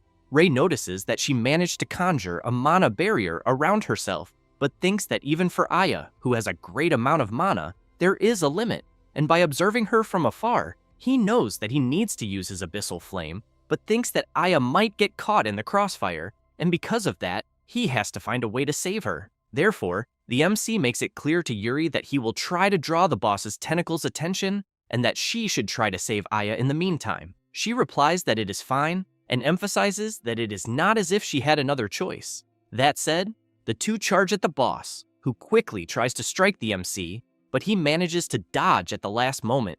Ray is frightened to realize that a normal attack from the creature has such destructive power, so he thinks that there is no way he can afford to be hit directly. After returning to the ground, something begins to happen on his back, and a tentacle bursts from the ground heading toward him. Aya is frightened, worried about Ray. The MC uses his mana hand, grabs the wall in front of him, and pulls himself to dodge the tentacle, then thinks that it was close.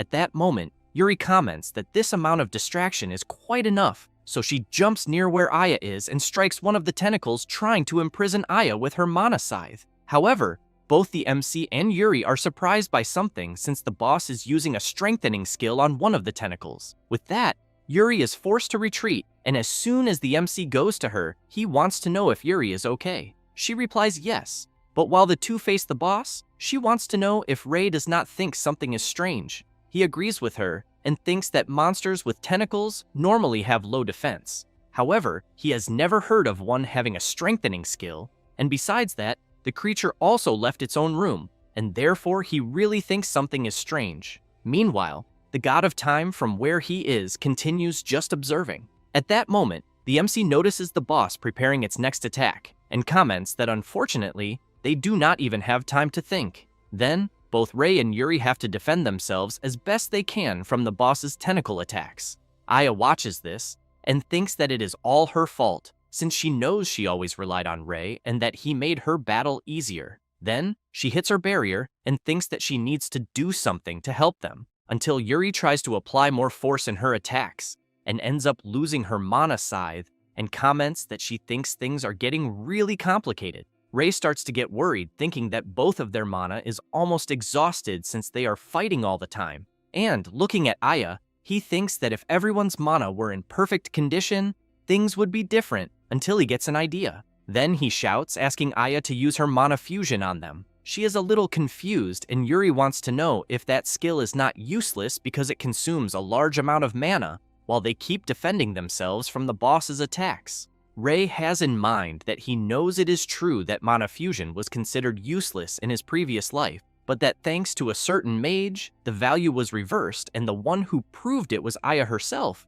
It was she who did it in his previous life. She, in turn, thinks about mana fusion, and that she never used this skill because she thought it was useless. But she knows that if Rei is asking her to use it, then she will fully believe in his words. Therefore, she wastes no more time and uses her mana fusion skill, which quickly starts going toward the MC and Yuri. She is surprised and questions if her mana really is being restored.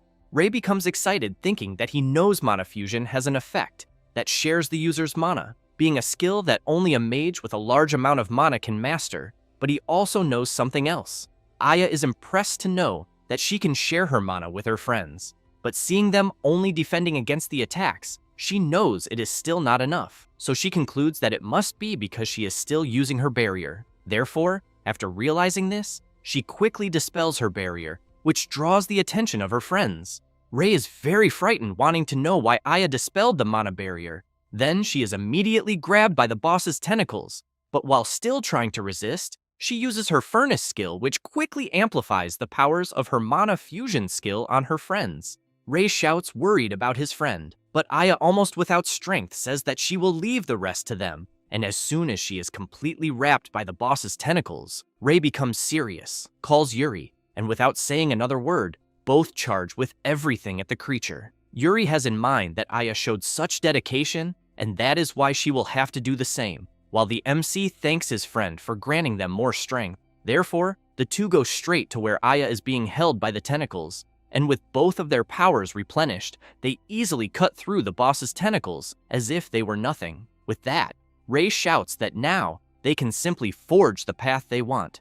Rei keeps clearing the way toward Aya and, while doing so, thinks that thanks to her, who recovered everyone's mana, they can now pierce the enemy's defense with the skill enhancement. Then he calls Yuri and says they will save Aya with the next boost. However, she is already almost out of strength and still completely trapped. Rei continues moving toward her, but struggles to advance because of the boss's tentacles, and is forced to retreat briefly. He thinks that at the current pace, he fears they won't reach her. Then Yuri releases her power, calls out to the MC, and makes it clear that she will open a path for him. With that said, she begins shaping her ability and creates a staircase toward Aya.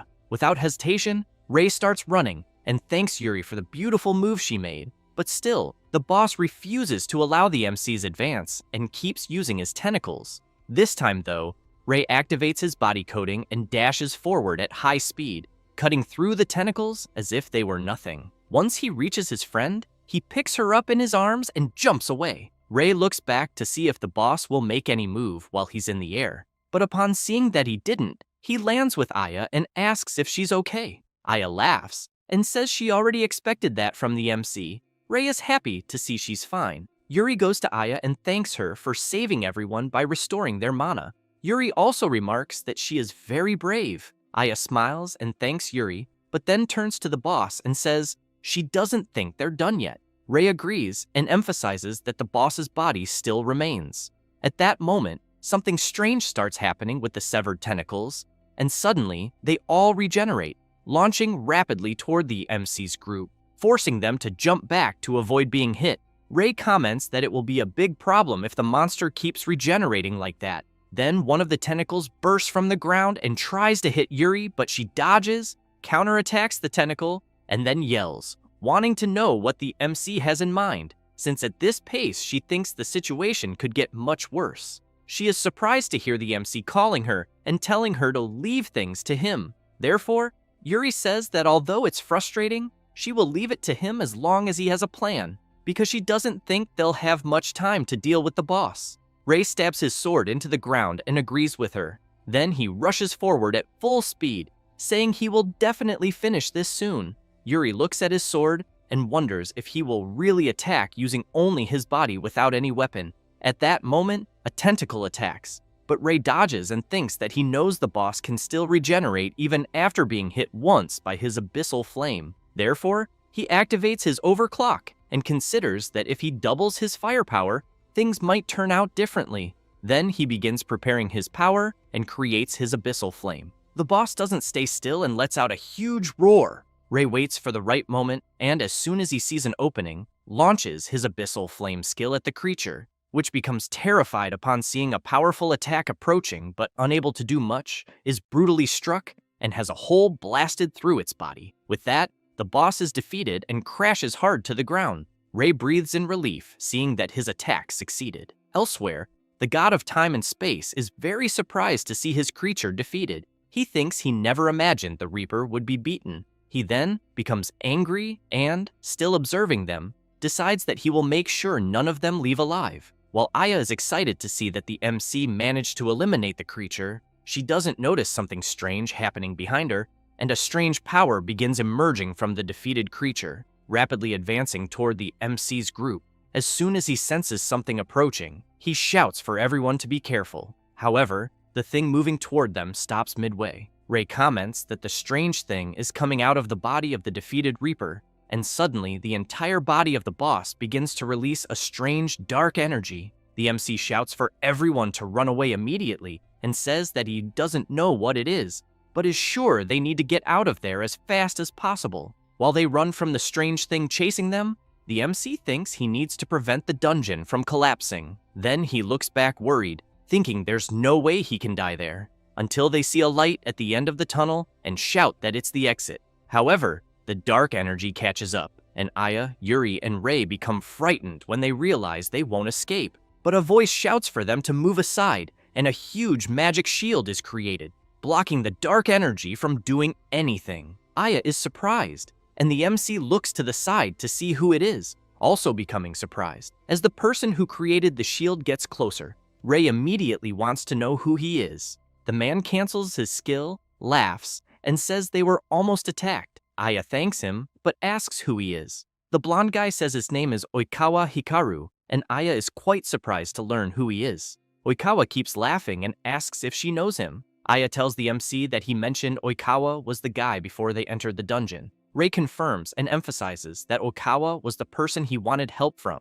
He thinks that Oikawa is currently stronger than any of them since he is a rank S mage, and he also remembers that Oikawa was known as the Yellow King in his previous life. Then he reflects on his barrier skill and thinks it's really powerful, since without it, the situation could have gotten out of control. The blonde guy says that when he entered the dungeon, the situation looked bad, but he's glad he arrived in time. He also explains that he went to another dungeon at the country's request, and that someone there told him about the situation. Ray becomes intrigued and wonders who could have told him, but quickly remembers Hinata yelling at him for being reckless, and concludes it could only have been her. Oikawa becomes serious and asks if the MC is the brother of the Purple King. Ray is surprised to hear that he knows his brother, so he immediately asks if Oikawa knows him. He replies that he's heard of him many times, but wasn't very interested, though he adds that the MC doesn't need to worry about that. Ray says he understands and thanks him for the help.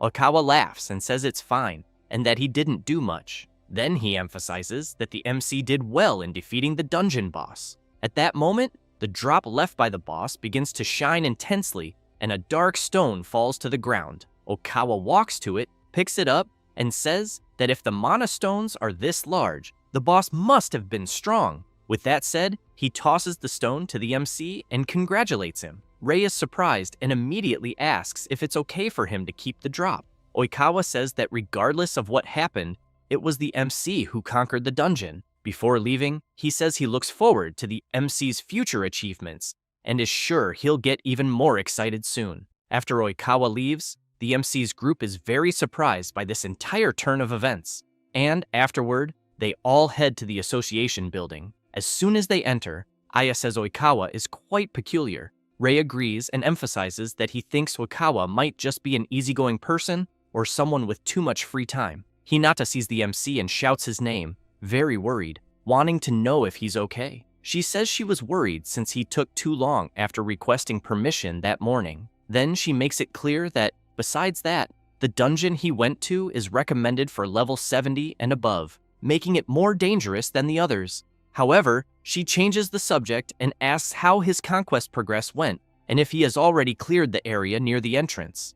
Ray places the boss's drop on the counter and says they ended up completely conquering the dungeon. Both Hinata and the other inspectors are shocked when they see the drop. Then she shouts loudly, wanting to know how that's possible. After that, some people are watching the news that someone has conquered the Ikebukuro dungeon and are surprised, wanting to know who did it since it's a level 70 dungeon. Elsewhere, a bald man yells for someone to schedule a meeting with the dungeon conqueror and also with the association. Later, Aya is thinking that she can finally cover her sister's medical expenses after conquering the dungeon, and while giving an interview at a press conference, she knows she's very grateful to the MC who invited her. Isoyama sees Aya's interview on a big screen, and one of her colleagues calls her, asking if that's Aya.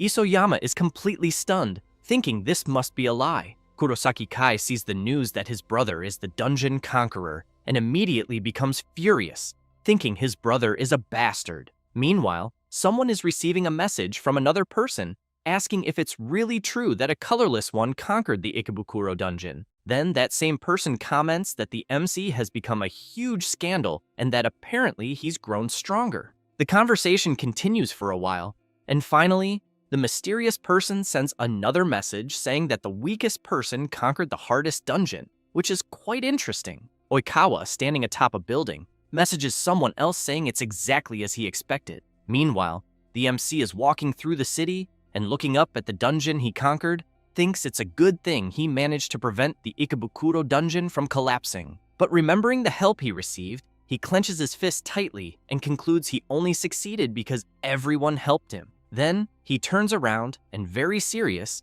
thinks that he needs to get stronger no matter what. With that, 3 days pass, and at the association, Hinata sees the MC and immediately informs him that the association is full of people talking about him lately. Ray feels embarrassed and says that's quite shameful, but he changes the subject, calls Hinata, and wants to know if she had something to tell him. She says his group received a request to conquer a certain dungeon. They're surprised, and the MC wants to know why since they've just advanced to rank A. Hinata replies that yes, and showing a document, she explains that it's probably because of their Ikebukuro dungeon conquest. Ray knows that dungeon explorations are usually requested by mages themselves, and that the association only allows such requests to be made to a limited number of mages.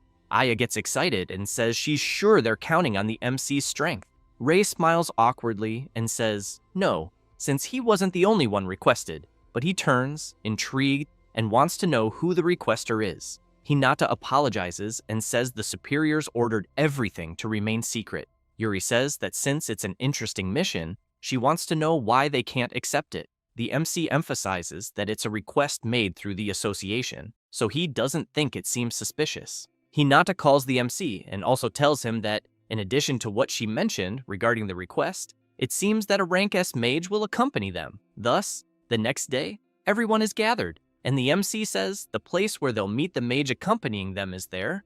Aya wants to know what kind of person it could be. Then they turn as they hear someone calling them. It's Oikawa, who arrives saying they'll be working together on the dungeon conquest. Everyone is very surprised to find out that Oikawa will be joining them. After everyone enters the dungeon, Ray says he never thought Oikawa would be with them. He laughs and says he knew from the start and just wanted to surprise them, but adds that he's still excited about it since the whole world is paying attention to the conquest they'll achieve together. Aya emphasizes that she thinks Oikawa is a very carefree person. Ray says that regardless, he knows Oikawa is a rank S mage, but he calls him and says he heard there's a complicated mechanism inside the dungeon they're in.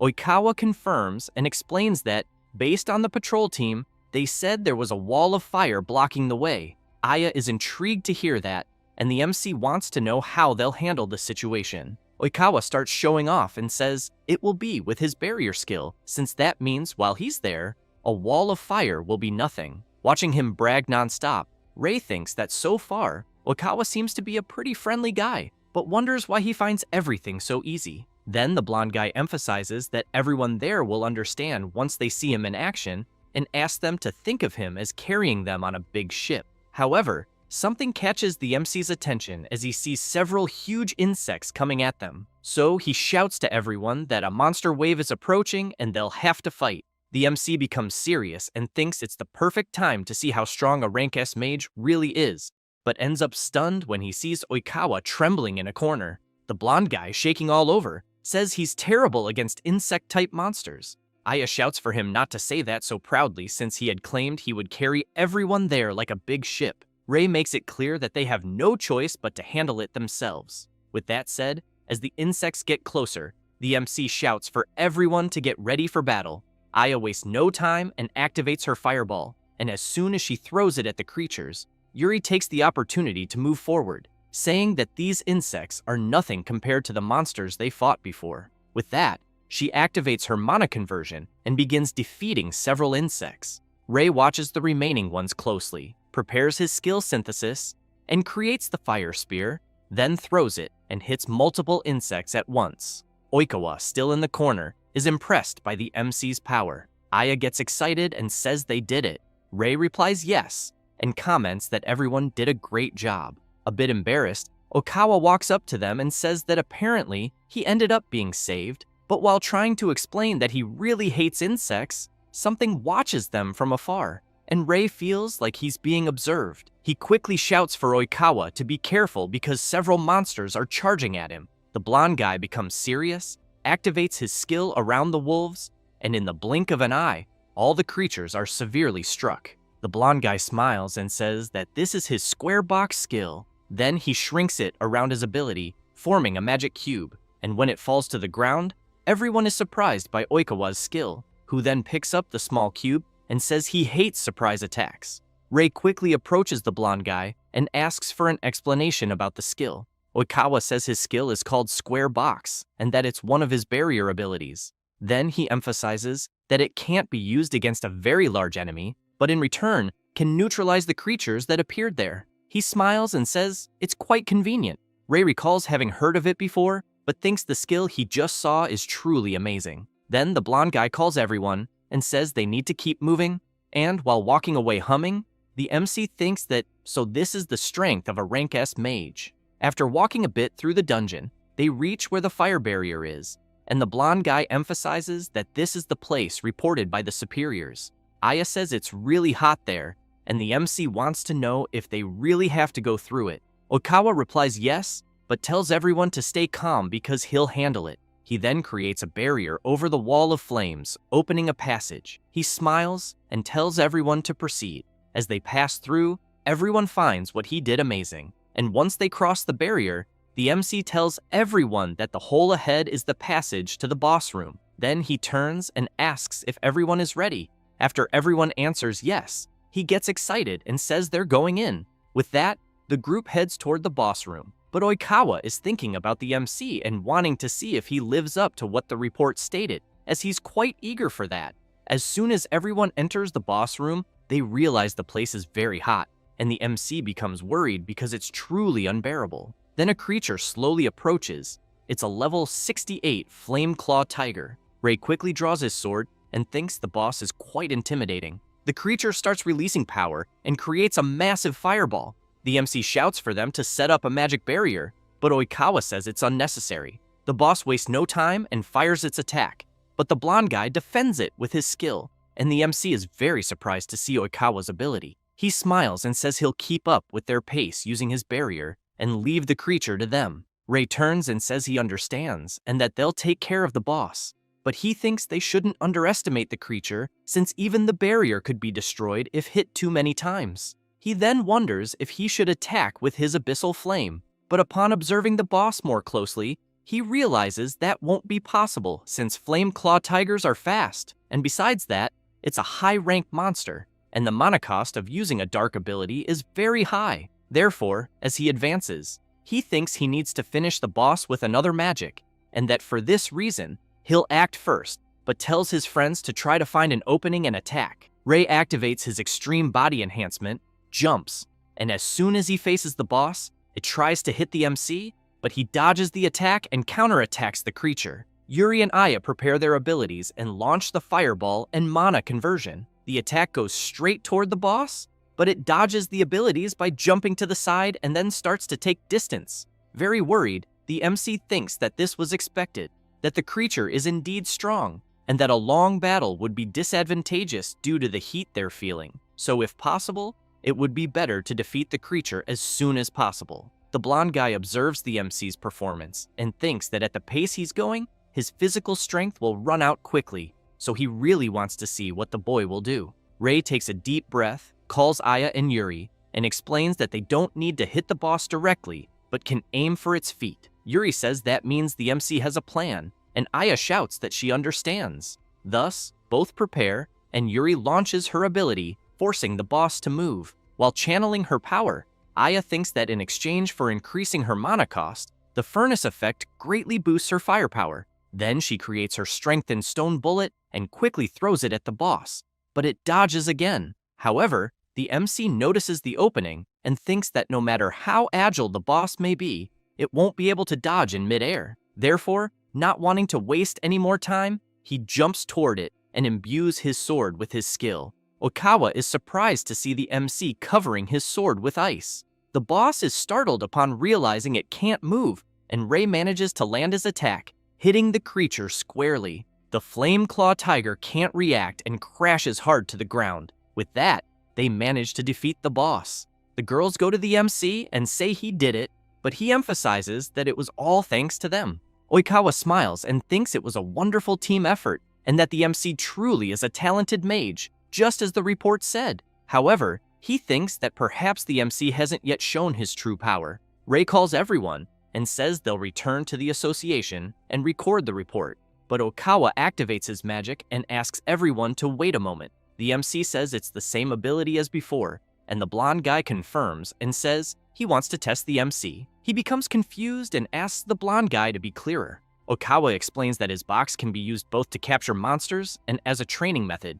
Then he asks Ray to allow him to be honest, and says he wants to see his true power, and that's why he wants him to defeat the monsters sealed inside his skill. Oikawa makes it clear that if things get dangerous, he'll seal the monsters back, but obviously, it's the MC's decision whether to accept or not.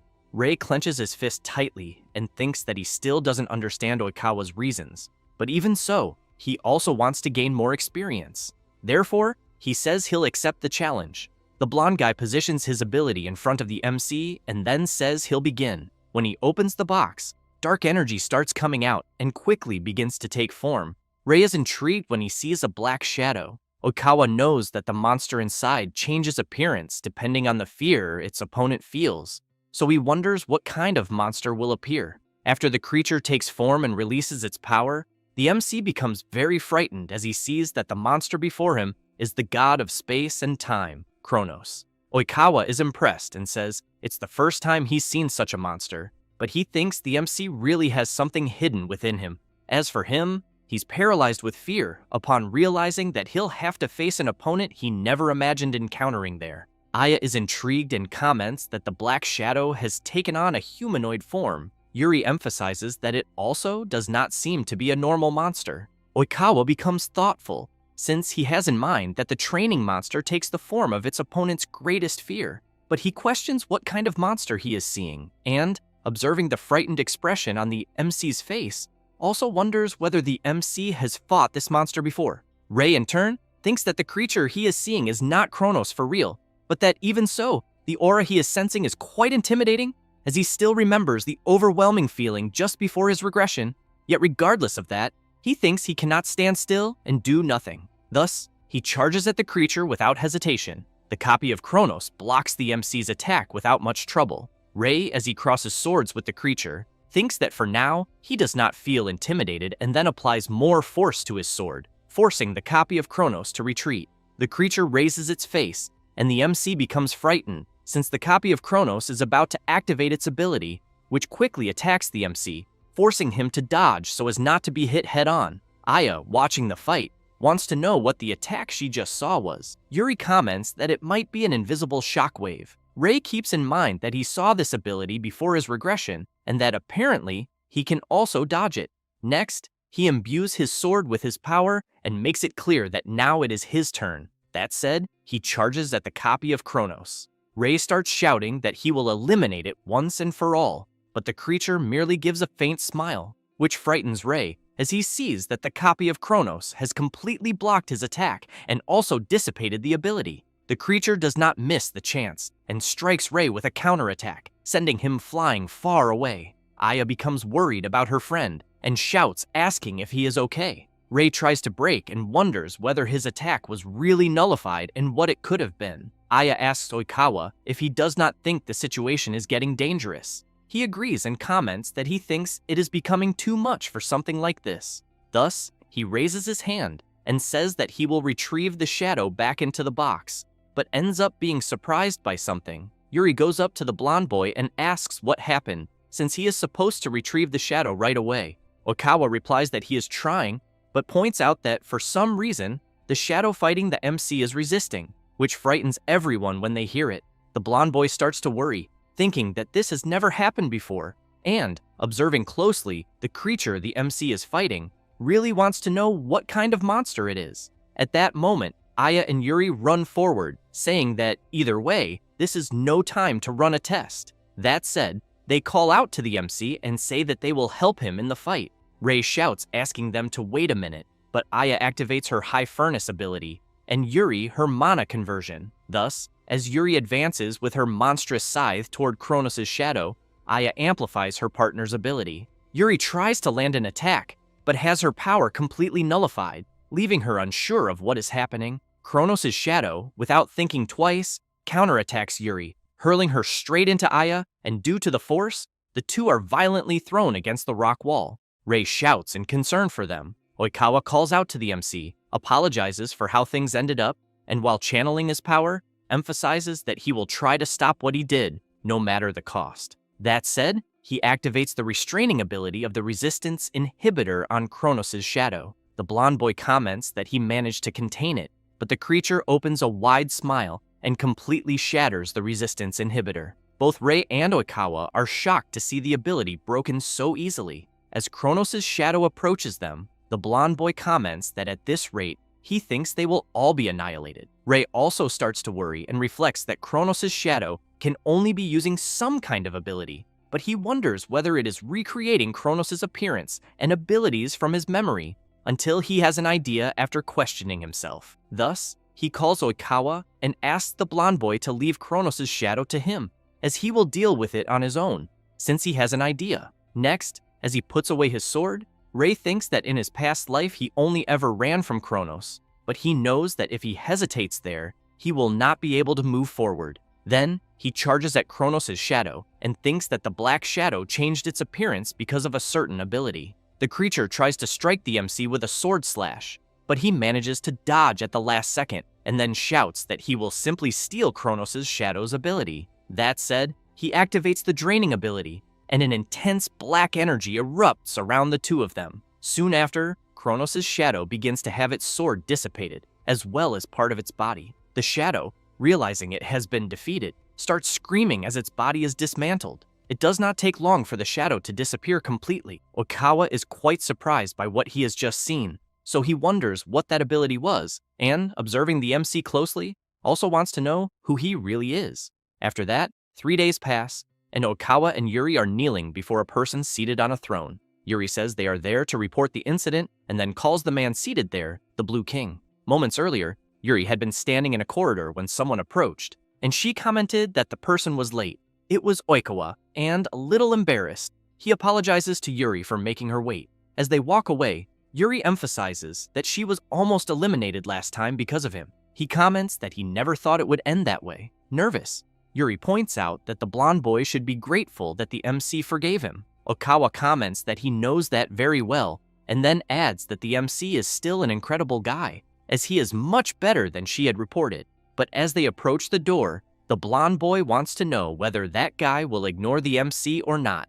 When they reach the door, it opens, and as soon as they enter, the person seated thanks the two of them for waiting. This is the Blue King, Hojo Itsuki, who comments that the two did a good job and that they can make themselves comfortable. Yuri apologizes for meeting him right after returning from exploring a dungeon abroad. The Blue King tells her not to worry about it and says that he was just exploring some in 10 different countries. Oikawa wonders whether Itsuki does not think that is a bit too much. He replies that the association's superiors are quite strict with their employees and that someone has to do the job, so there was no other way. Yuri comments that she remembers that well, and since Itsuki is the Blue King, thinks he was summoned. Itsuki says that the difficulty of the dungeons is around the level of the Ikebukuro dungeon that she and the king were conquering together. Yuri is surprised, thinking that dungeons of that difficulty exist in 10 different locations, and, observing the Blue King, concludes that, as expected, he truly is a monster.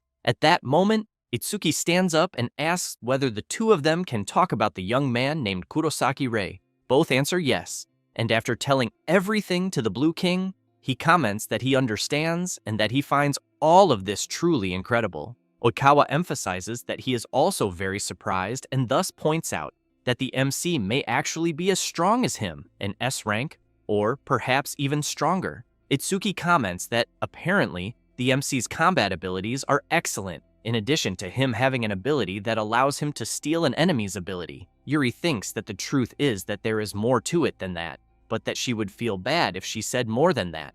Itsuki comments that if the MC is such an excellent mage, he truly piques his interest. That said, he makes it clear that he has a favor to ask of the two of them there. After that, elsewhere, Aya is happy, commenting that they did well in conquering the dungeon that day. Rei thanks Aya for the support she provided, but Aya wants to know where Yuri was that day. Rei replies that she had said she had some matters to take care of. Hinata, as soon as she sees the MC there, calls out to him. Rei goes over to her and wants to know what happened. She comments that she really wants to know what he got himself into this time. Rei is confused and asks what is wrong. Hinata explains that he was summoned by the Blue King and that he wants to meet the MC in person. Thus, Rei goes to where the Blue King is. After arriving, Itsuki thanks the MC for coming to meet him. Rei is quite surprised to discover that Hojo Itsuki is the Blue King, who in turn wants to know if the MC is Kurosaki Rei. Rei keeps in mind that in his life before the regression, Hojo Itsuki was known as a true color king even among kings. And not only that, but he also admired him greatly, since there were many reports of the Blue King achieving great feats. And one of his words, that the strong should guide the weak, attracted him. That is why he wanted to become a great person like Hojo Itsuki, or at least, that was what he thought, since last time the Blue King was caught in the torrent of a dungeon collapse and was eliminated in battle. The MC thinks that this happened because he became a shield to protect civilians during the evacuation, thus becoming a hero who saved millions of lives. After remembering all of this, Rei wonders why the Blue King is calling him. At that moment, someone appears asking to reveal a secret. The MC is surprised to see that it is Yuri and asks what she is doing there. Aya is surprised to see that Oikawa is also there and asks what they are doing. Itsuki replies that he will explain. That said, he explains that the two there are recruiting talented people around the world and that they are members of the Apostles of the Sacred Staff. Rei comments that he has heard of this before. Aya says she heard that it is an elite group under the direct command of the Blue King. Itsuki explains that it was actually he who requested that the MC conquer that dungeon and that he was also the one who had Oikawa accompany them.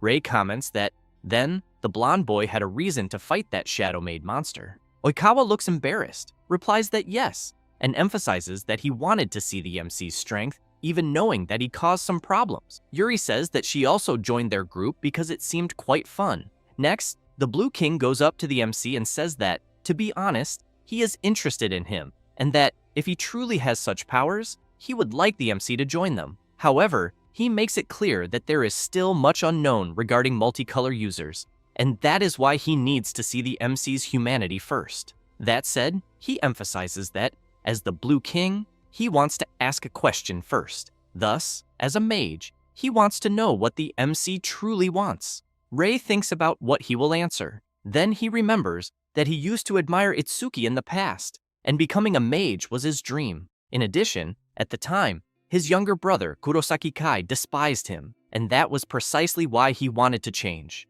But at the moment, he knows that, to be able to fight Kronos, he needs to become stronger. So he answers that he wants to become stronger than anyone else. Itsuki asks whether, then, basically, the MC wants to be the strongest mage, become a king of a color, and be stronger than even him. Rei clenches his fist tightly and thinks that, in his previous life, he did not think he could stop Kronos even with the Blue King's help. Then, he strikes his fist hard against his own chest, thinking that this is why nothing will change if he only admires someone, and thus he answers Itsuki that he does indeed want to be stronger than him. The Blue King takes a deep breath and, smiling, comments that it was a good answer. That said, he asks whether the MC would like to join the Apostles of the Sacred Staff. Both Rei and Aya are quite surprised by the invitation. Itsuki states that he is sure the MC will be able to go further with competent people, and, therefore, does not think it would be a bad thing for him.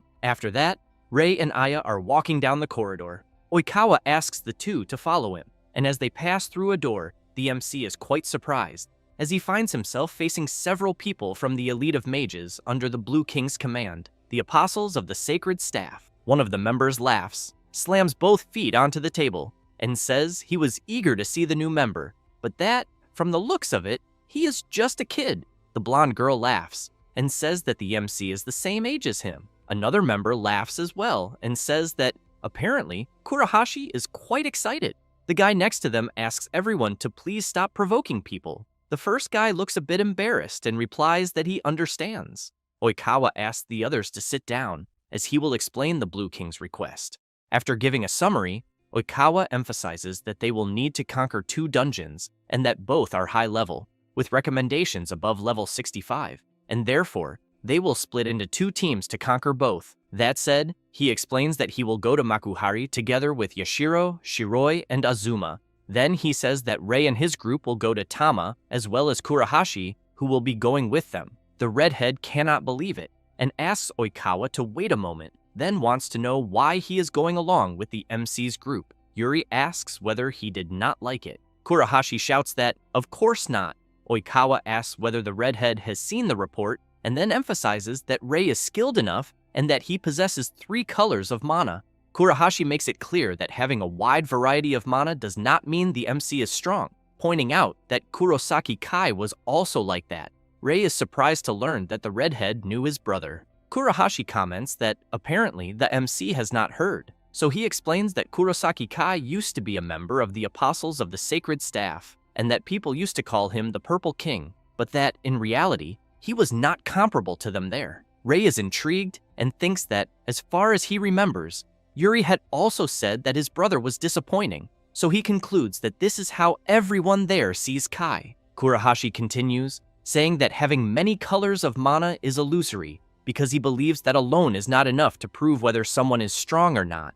That said, he turns serious and emphasizes that, although there was a great commotion when the MC conquered the Ikebukuro dungeon, he thinks that might have been because Oikawa helped clear it, and, looking directly at Rei, asks whether he understands that the weak should simply stay quiet in the corners. Aya does not like hearing her friend being called weak, and shouts that Rei is not weak, and that Kurahashi can only make that judgment after seeing his strength with his own eyes. Rei smiles after hearing his friend defend him. Kurahashi, on the other hand, does not like it at all, sits down in his chair, and says that it is fine, and that he will do that. Yuri thinks that the redhead is always weak against girls, as always. Oikawa asks for everyone's attention and informs them that the groups are exactly as he had said before, since they will give their best to conquer the 2 dungeons he mentioned. That said, he calls Kurahashi and comments that he should witness Rei's true power for himself. The redhead laughs and says that the blonde boy does not need to emphasize that, since he will see it for himself. After the meeting ends, Rei thinks that he knows he has to show his strength to the redhead, but as things stand now, he thinks it will not be enough, since he knows that, to be able to face Kronos, he needs more strong companions. Thus, he reflects that, even knowing Kurahashi's words were harsh and degrading, he greatly hopes they get along well. The next day, inside the Tama dungeon, many terrifying creatures are everywhere. Rei realizes that the creatures did not waste any time and are already coming at them. And as he was about to say that this was good and that they would need to work as a team, the redhead interrupts him and says that working together is very boring. That said, he activates his blazing explosion ability and charges straight at the creatures. And with just a single punch using his ability, an explosion occurs, easily eliminating the creatures. Aya sees that the redhead's mana is red, specialized in offensive combat, and that the feat's range and firepower were incredible. Kurahashi looks at the MC and laughs. Then, still with a provocative laugh, he comments that he bets Rei cannot do everything he did. However, he jumps and says that anyway, he will hunt all the creatures by himself, and that the color-filled MC should just stay there sucking his thumb. Rei laughs, but apologizes to the two of them. Then he turns with a frightening expression and says that he does not want to lose to the redhead. Aya was about to ask her friend to wait, but he dashes off at full speed, and as she watches him run, she comments that apparently even he is going all out. Yuri asks Aya to let the boys do what boys like to do. The MC keeps defeating several creatures he encounters along the way, and while trying to catch up to the redhead, he laughs and says that the MC's movements are getting a little better. Meanwhile, Aya and Yuri are watching the two fight frenetically against the dungeon's creatures. Aya comments that somehow this seems like a mess. Yuri agrees, but wants to know if Aya does not think the MC is amazing, since he is managing to keep up with Kurahashi. Then Yuri says that the redhead is an idiot and that, because of that, he is not good at fighting other humans or working in a team, but emphasizes that the redhead's ability is special, since his mana is used for consecutive attacks and spreads over a wide area, which is precisely why Kurahashi is very good against a large number of enemies, since at that very moment, he still holds the title of the man who eliminated the most monsters. Even so, she thinks that even against a man like that, Rei is managing to keep up. That said, she smiles and comments that she really knew he would be amazing. After some time in the dungeon, everyone heads to the front of the boss room. Aya is left open-mouthed, wondering if they are really about to face the boss already, since only 10 minutes have passed since they entered the dungeon. The MC thinks that he seemed able to draw out more power while competing with Kurahashi, and that he has never felt like this before. Then he reflects that, compared to what he was before, this is a great improvement. At that moment, the boss room door opens, and soon everyone enters. Rei asks for everyone's attention and informs them that they will all focus on the battle against the boss. The redhead laughs and asks the MC to just not get in his way. Then Rei is surprised by something above, as he sees a terrifying creature with tentacles and a sinister eye at the center. Thus, the MC quickly prepares for the confrontation until he is surprised to feel a shockwave coming from behind him, and suddenly, several monsters he had defeated outside are thrown into the boss room. The creatures start moving toward the boss and are soon absorbed. After the boss absorbs several creatures at once, the Tama dungeon boss becomes a chimera beast of unknown level. The creature's eye opens and quickly focuses on the MC's group, and it soon starts heading straight toward them. Aya is frightened, wanting to know if the boss really absorbed the monsters. Rei reflects that apparently the chimera is growing stronger by absorbing the other monsters, but observing the creature more closely, he concludes that he has never seen a monster like this, not even in his time before the regression. Thus, he tells the redhead that they need to be careful now. He does not care at all, channels his power, and says that it is not like he would be intimidated by a little monster like that. That said, he charges forward, saying that whoever attacks first will win. Then he unleashes his powerful blow, and a huge explosion occurs at the spot. Aya is surprised and asks if the redhead managed to defeat the chimera by himself. However, Kurahashi is quite surprised, as he sees that the boss blocked his powerful blow with just one arm, and to make matters worse, the other arm is counterattacking. On the verge of being hit, he thinks that he will not be able to dodge. Rei does not waste time and activates his mana hand, which rushes straight toward the redhead and grabs him so that he is not struck by the boss. After the redhead retreats, the MC asks if he is okay. Kurahashi replies with a trembling voice that he will not lose to a colorful like the MC, since he thinks that would be the biggest mistake of his life. Then, Rei notices the chimera trying to do something with the very arm where the redhead had landed his blow, and suddenly, the creature rips off its own limb, which leaves Rei quite perplexed. After that, something starts to happen at the spot where the limb was torn off, and quickly another arm is created. Kurahashi does not like at all seeing that the chimera can regenerate, which, in turn, begins to channel a focused attack. Rei becomes frightened, thinking that something big is about to happen, and while the chimera continues charging the attack, the MC shouts for everyone to dodge. Thus, the boss fires its powerful barrage of energy. Everyone jumps to the sides to avoid being hit, but due to the powerful attack, a huge explosion occurs. The shockwave is so strong that Aya ends up being hit. She tries to get up and sees the damage the boss's attack caused. The redhead asks Yuri what kind of firepower that was that they just witnessed. She replies that she thinks that, apparently, the creature cannot fire another shot. That said, she shouts that they need to seize the chance and activates her ability. Next, she launches her ability at the chimera. The boss closes its arms and wings and withstands the attack. Yuri realizes that the chimera is resilient and that it is quite incredible that Kurahashi managed to burn something like that. Rei reflects that they are in a very bad situation because he thinks that if they continue on the defensive as they are, the boss will fire that laser again. Then he starts observing the chimera and considers that perhaps he needs to attack the main body, but that the creature's arms will hinder him, and that if it is not an all-out attack, the boss will use another arm to protect itself. Thus, he shouts to Aya and asks if she can use her mana fusion on Kurahashi. Aya is surprised and asks if the MC really wants her to use the ability on the redhead. Rei shouts yes. Aya replies that it is fine and soon begins channeling her power. Then she activates mana fusion on the redhead, who is quite surprised by the power he feels flowing through his body. Next, Kurahashi releases his enhanced power and shouts, wanting to know what the hell kind of mana this is that he is feeling. Rei shouts, warning that they will not have more time, and asks the redhead to attack the boss's main body. Without thinking twice, he launches the attack, saying that he knows.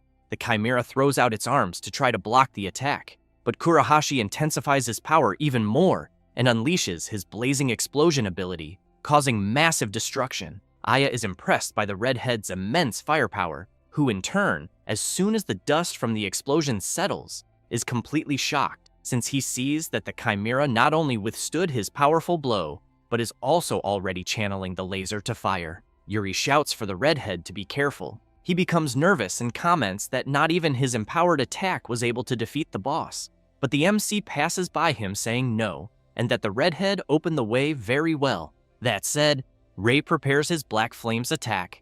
Kurahashi is surprised, and observing the MC's power, wonders if it could be black mana. Rei moves to deliver his blow, just as the chimera fires the laser. Thus, the MC uses his Abyss Flame ability and hits the chimera squarely. As the creature collapses to the ground, the redhead wonders about what he just saw and what that ability was. And, watching the MC from behind, he has in mind that he could not even destroy the monster with his ability, and that, moreover, he felt the MC's determination to break through in that situation. Then, he laughs, and, very excited, wonders if the man he is seeing is real. After that, already on the next day, Kurosaki Kai, walking through the city center, sees on top of a building a news broadcast saying that his brother conquered the Tama dungeon and that he continues conquering another high-difficulty dungeon. The people around are surprised, since the MC conquered yet another high-difficulty dungeon. Kai listens to people saying that his brother is really incredible,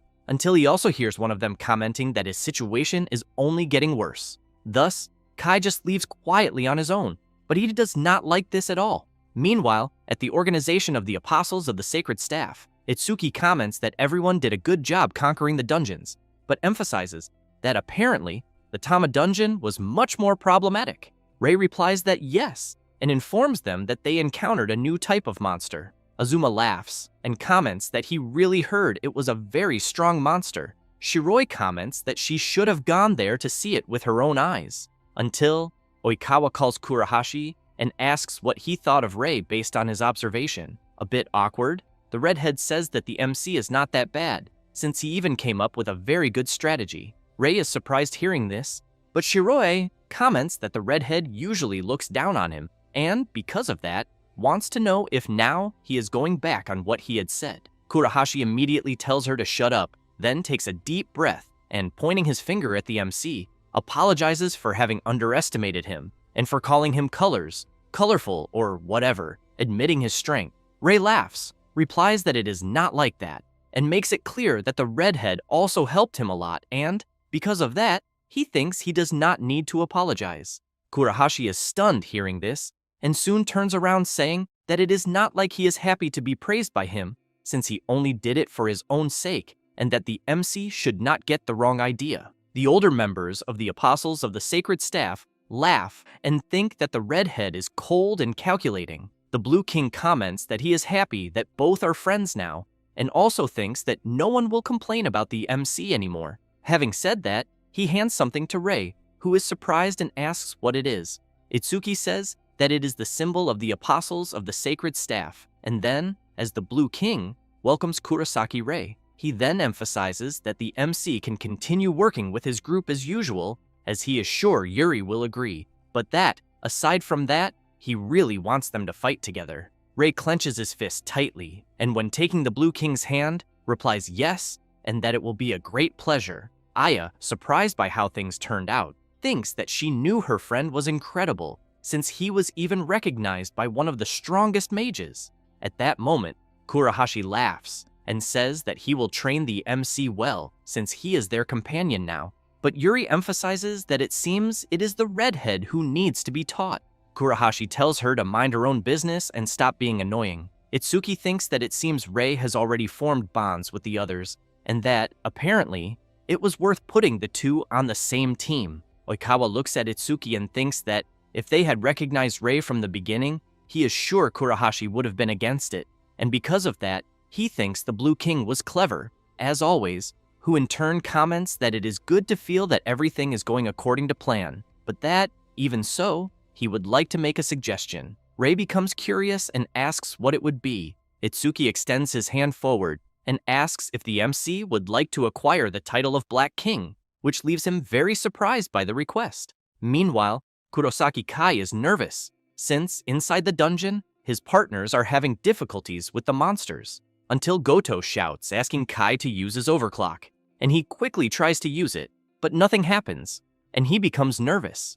Oik calls Goto stupid and says that Kai can no longer use that ability since the day he faced the MC. Kai cannot stand still and tries to attack with another ability. After some time in the dungeon, his partners are very exhausted, commenting that, somehow, they managed. Kai wants to know what they are doing, because they are supposed to keep moving forward. Goto, worried, comments that they have already been inside that dungeon for 5 consecutive days, and, because of that, wants to know if Kai does not think it would be better to stop. Kai tells Goto to shut up and walks away, saying that they need to keep going. Goto is astonished by his friend's attitude and asks Oik if it is really okay to keep following Kai the way he is.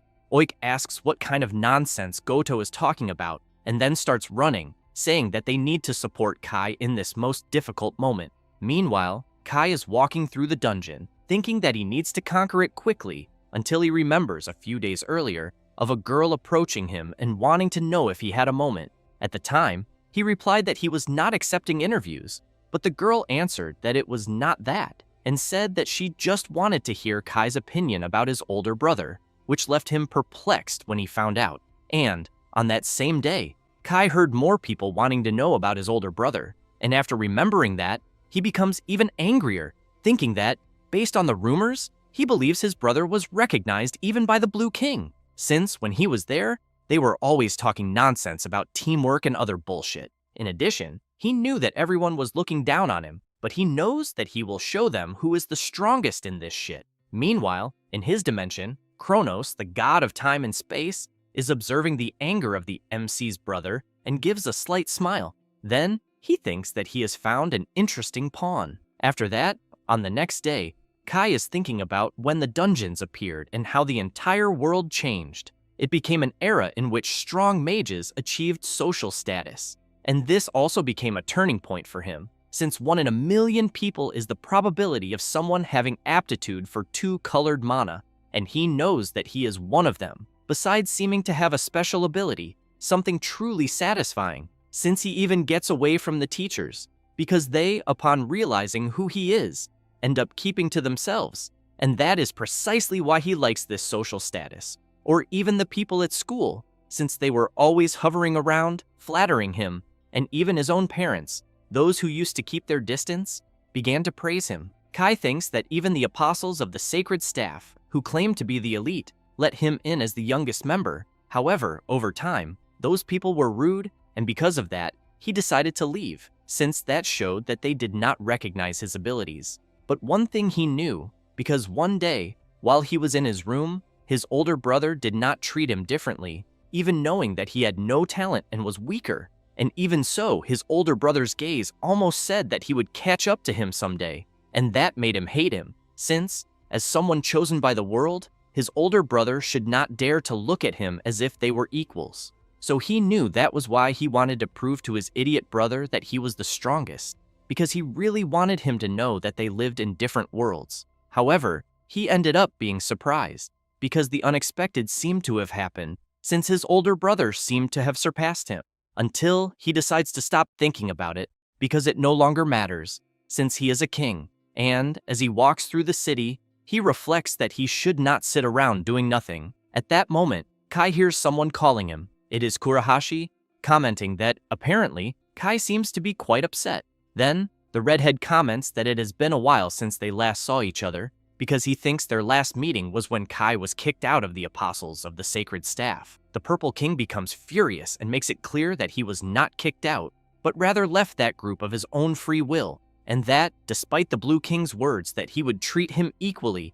he acted like his boss, giving orders. While Kurahashi does not care at all about what the MC's brother says, Kai continues saying that, in the end, the Blue King was just jealous of his talents, and that, because of that, he did not want people like him as one of his companions. Having said that, he calls the redhead and comments that he heard that Rei became one of them. Kurahashi wants to know what that has to do with anything, and Kai replies that his older brother is a real dead weight. Kurahashi becomes serious, interrupts Kai, and tells him to shut up for a moment, which leaves him surprised by the expression he sees on the redhead, who continues by saying that he does not care what Kai thinks, but emphasizes that Rei's ability is real, and that, despite being a two-colored mage, he remains discreet, unlike Kai. Kai in turn becomes nervous and shouts for the redhead to stop talking nonsense and emphasizes that he is still the Purple King. He then makes it clear that it is the highest title a mage can achieve,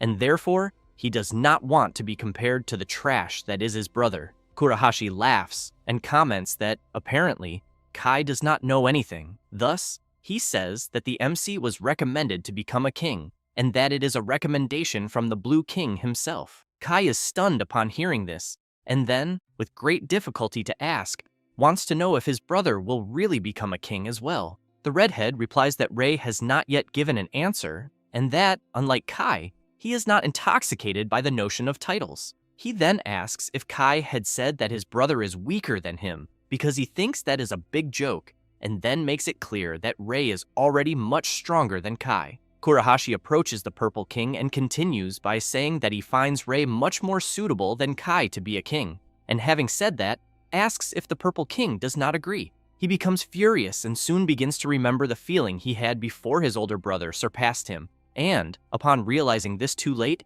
he is taken by the feeling that he could never catch up to him again. After the redhead leaves, Goto and Oik appear calling for Kai. Then Goto informs that the items were restocked, and that, with that, he thinks the preparation for the next day's dungeon is complete. Oik adds that, for now, he thinks they can leave, but Kai says no, and calls them to do one more dungeon. They keep calling for Kai, asking him to change his mind because they need to rest. But he, consumed by fury and after having heard everything Kurahashi said, did not care at all about his companions, because he thought that he would never admit that his older brother was stronger. After that, and already inside the dungeon, Oik and Goto still insist on leaving. Kai opens the boss room door and shouts, telling his friends to shut up because he is the strongest and will prove it to them. When they enter the room, they see a strange creature. This is a level 20 malignant slime. Kai becomes nervous when he sees that the boss is just a level 20 slime. Goto is surprised and comments that he has never seen a monster like that before and that he has a bad feeling about it. Kai does not want to know, prepares his demonic spear skill, and says that he will eliminate the creature instantly. Having said that, he launches his skill. The malignant slime is hit directly and is obliterated. Goto and Oik are pleased to see that Kai managed to eliminate the creature with just a single blow. However, in the blink of an eye, the two are eliminated in a completely unexpected way. Kai sees his friends' bodies falling to the ground like sacks of potatoes, and while he is shocked trying to understand what just happened, the malignant slime moves toward him at high speed. As soon as Kai realizes something coming from behind him, the malignant slime expands, spreading its body, and with that, the Purple King is completely enveloped by the creature. Kai tries to resist by creating his purple flame, but has his ability dissipated by the malignant slime. Then, the creature begins to enter Kai through his mouth, eyes, and ears, and, after completely enveloping the Purple King, in his reality, the god of space and time simply laughs and thinks that he has finally obtained a new pawn. Back to where Kai is, he stands up and comments that he is feeling very good, and meanwhile, inside the dungeon, where Kronos is being kept sealed, one of the chains that imprisons him breaks. He laughs and thinks that finally, part of the seal has been broken. Later, at the outdoor training facility of the Apostles of the Sacred Staff, Rei and Kurahashi are training, fighting against some creatures. After defeating everything, the creatures return inside the crystals. Oikawa comments that they can take a short break and then says that their movements were great.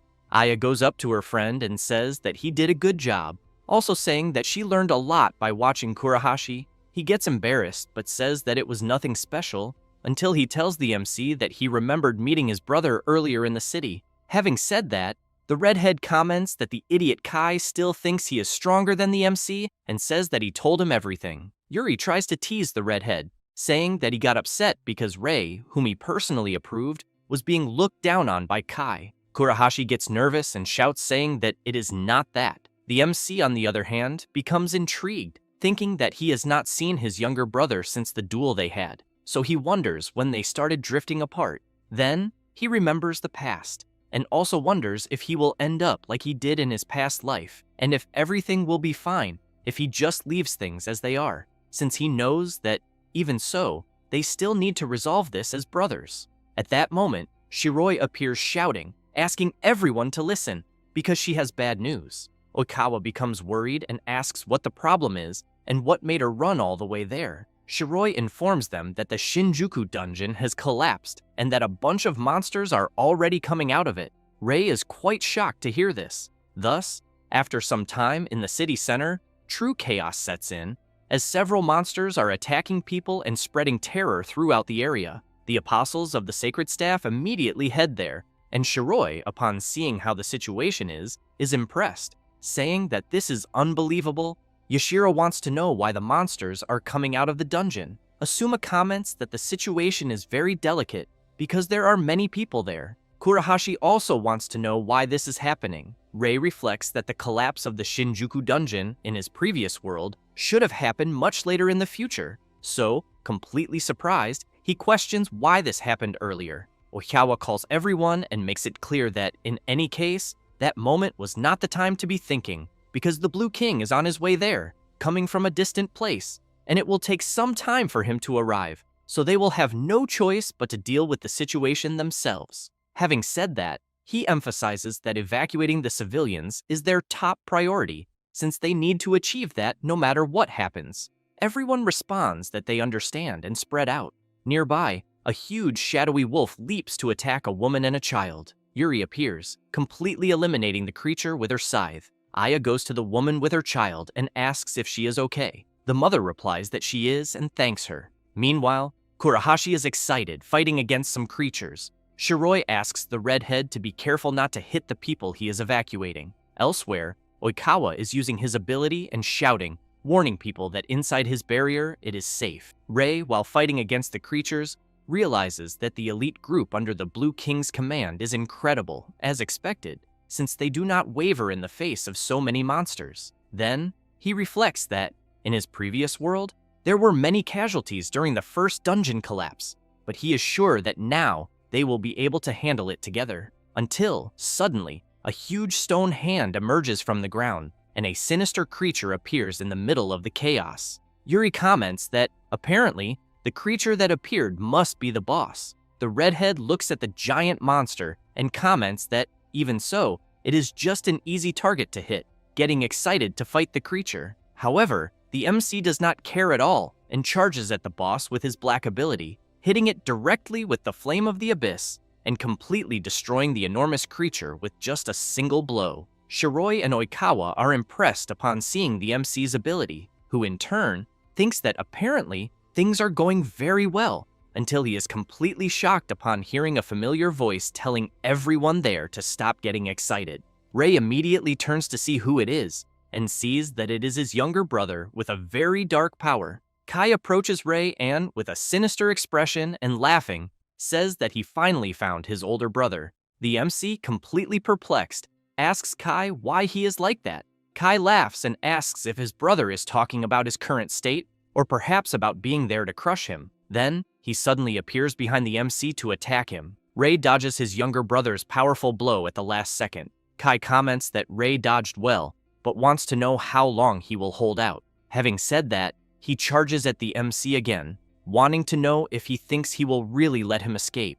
Rei tries to block Kai's blow, and while he continues trying to block his brother's attacks, he realizes that he is clearly not normal. After being struck in the face by one of the blows, the MC continues questioning his brother's current state, since, seeing him up close, it even seems that Kai has become a terrible monster. He, in turn, tries to deliver an even stronger blow to the MC, but he ends up jumping back to avoid being hit. Kai becomes disappointed, and looking closely at Rei, comments that he thinks his expression is saying that he is in denial. Thus, he begins to walk toward him, saying that all of this is his fault, since the reason he is like this is so that he can eliminate him. Rei becomes confused by this, questioning whether his brother really wants to eliminate him and why, until Kai disappears out of nowhere and appears right in front of the MC, ready to deliver his attack. But Kurahashi appears, landing a kick on Kai and throwing him away, telling the MC that during an emergency, he should not stand there doing nothing.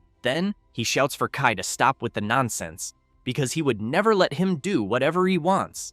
And, having said that, he shouts even louder that the MC is his brother. Rei is surprised to see that the redhead defended him. However, Kai makes it clear that he does not care about this brotherhood talk, since he is there to make his brother realize, once and for all, who is the strongest between them. Thus, he prepares his power and launches it against the two, but there are so many attacks that they begin to spread near the people who are being evacuated. Kurahashi and Rei notice the enormous blast radius of the attacks that pass by them and become nervous, until Oikawa steps in front of the people and creates his barrier to protect them. Then, he keeps in mind that he really wants to help the MC's group with his barrier, but he knows that he cannot simply undo it there because of the number of people who would be caught in the crossfire. Rei shouts, asking his brother to stop the attacks, but he does not care and tells the MC to shut up.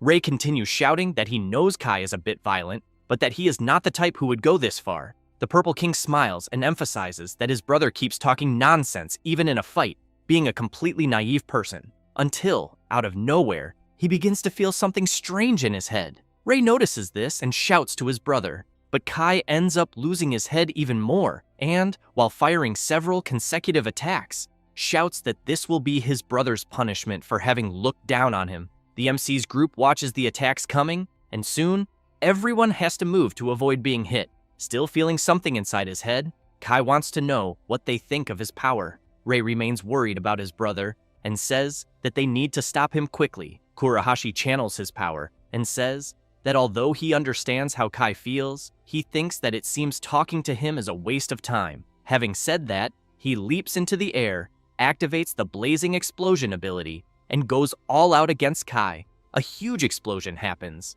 The redhead laughs, but soon becomes incredulous, since Kai easily blocked his attack with one hand and, with the other, is preparing a powerful ability. Kai gives a sinister smile and then attacks the redhead, who in turn becomes worried, thinking that there will not be time to do anything. Thus, he is hit directly in the middle of the stomach. Rei cannot believe what he is seeing, since his brother delivered a terrible blow to the redhead. Kai drops Kurahashi's body to the ground and, while preparing his demonic flame, calls the redhead trash and tells him to get lost. Rei shouts, very worried about Kurahashi, but Kai does not care at all and unleashes the attack. Suddenly, Oikawa's barrier appears out of nowhere and blocks Kai's attack, which he does not like at all. The blonde approaches Kai and says that he has reached that point. Then, he becomes very serious and makes it clear that, in that case, he will be the one to face him. Having said that, he activates the square box ability around Kurosaki Kai.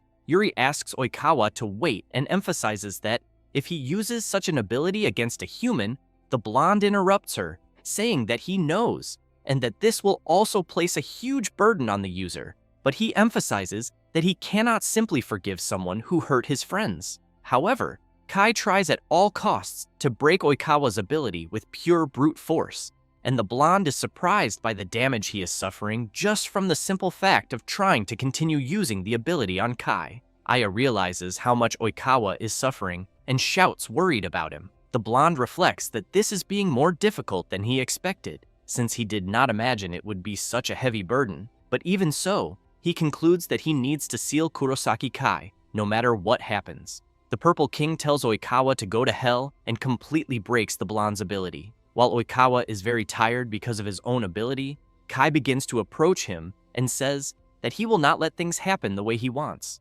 However, Kai ends up feeling his left arm tremble a lot and comments that it seems his body is not in perfect condition. This leaves Yuri very worried upon hearing it, because she knows that Oikawa did not hold back, and, even so, Kai said that he is not in perfect condition. Kai turns his back and says that he is leaving, but before that he calls out to Rei and, with a terrifying look, swears that he will definitely eliminate him next time. Having said that, he flies away and, as he leaves, shouts telling his brother to just wait for that moment.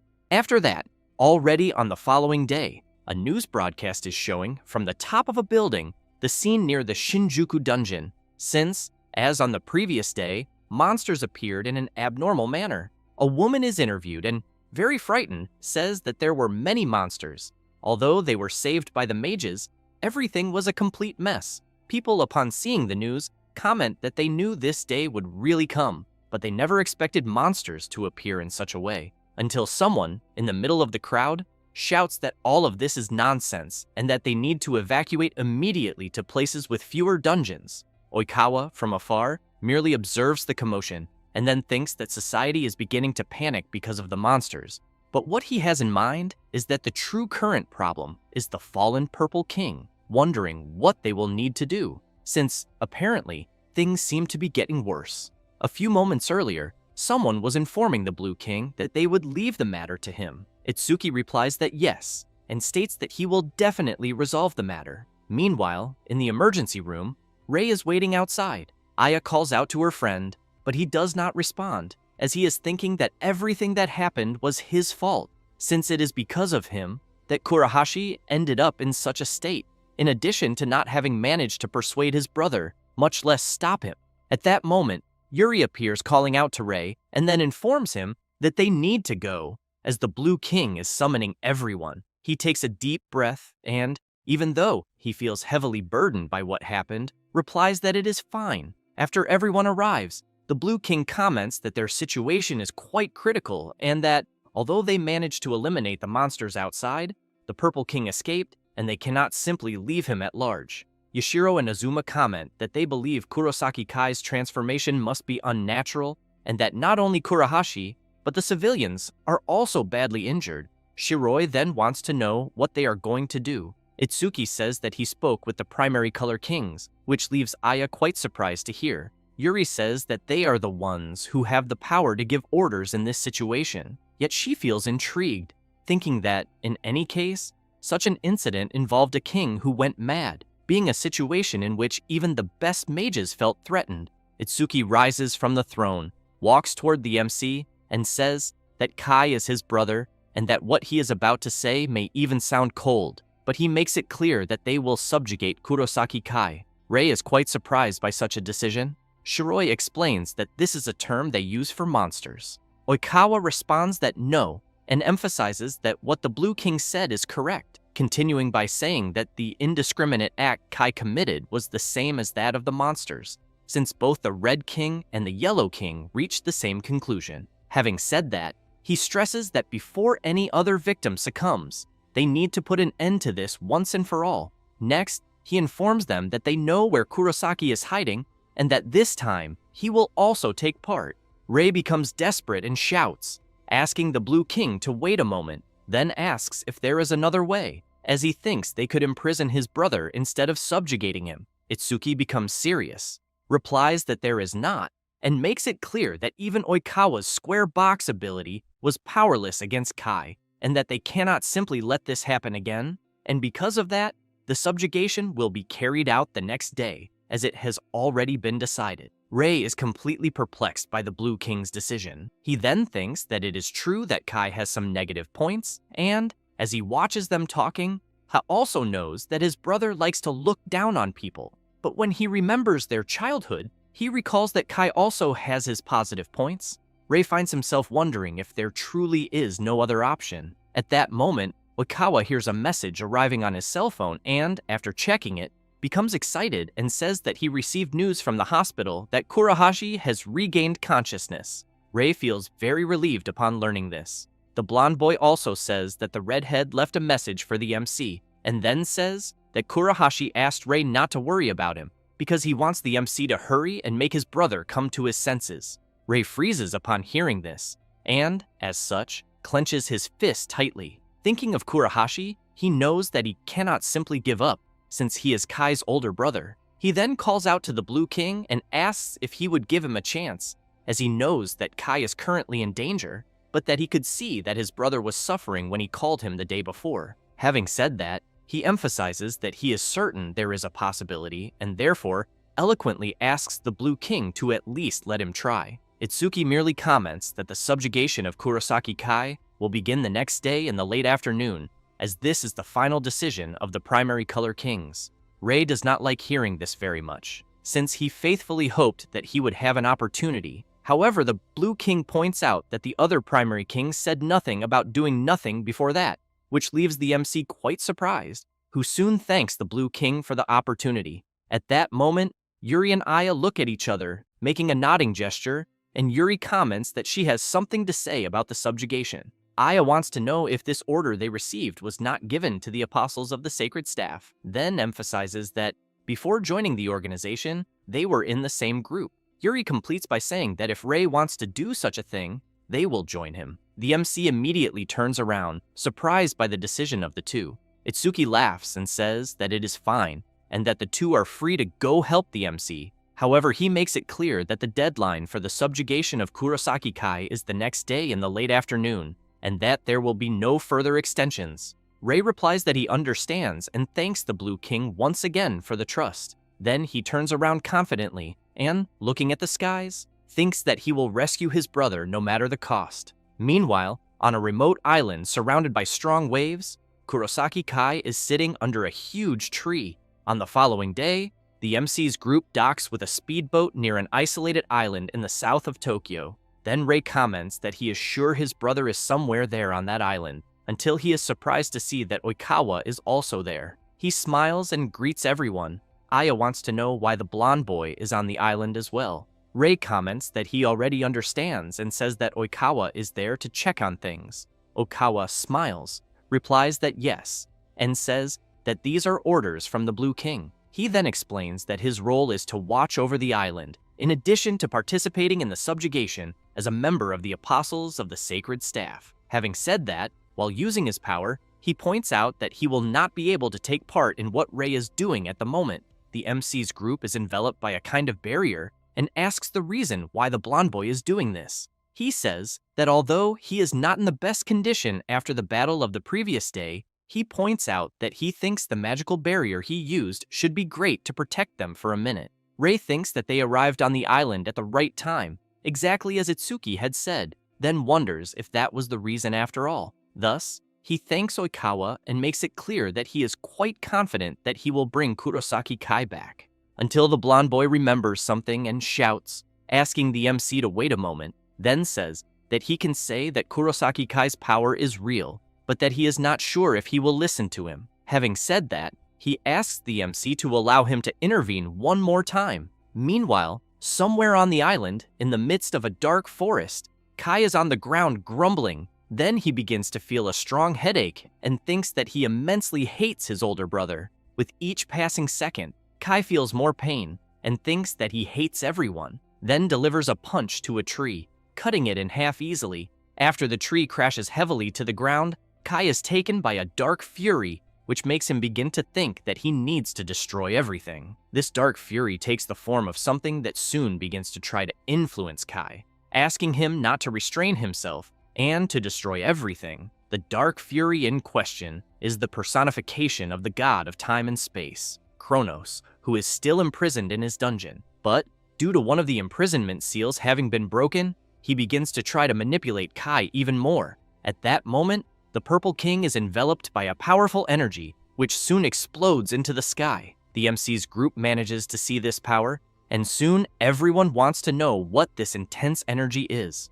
Oikawa becomes very frightened, imagining that it cannot be what he is thinking. Back at the place where Kai is, he begins to smile, and then releases the dark energy, saying that the power he just gained is wonderful. Next, he begins to hear a voice asking him to rule the world as the new king of destruction, becoming a demon king. He is surprised by the voice he just heard, but then laughs and finds this talk of becoming a demon king interesting. Kronos asks Kai to eliminate all the mages and continue advancing until he destroys the entire world. Meanwhile, Rei is intrigued, looking in the direction of the power he just saw. Then he calls out to Aya and Yuri and asks if the two of them are ready. Immediately, they reply that yes, and that they will do everything he tells them to do. Thus, the MC calls the two to go get his brother and get out of the island. It does not take long for them to find Kai, who soon comments that he knew Rei was there, and emphasizes that, to be frank, he thought he would join the Blue King.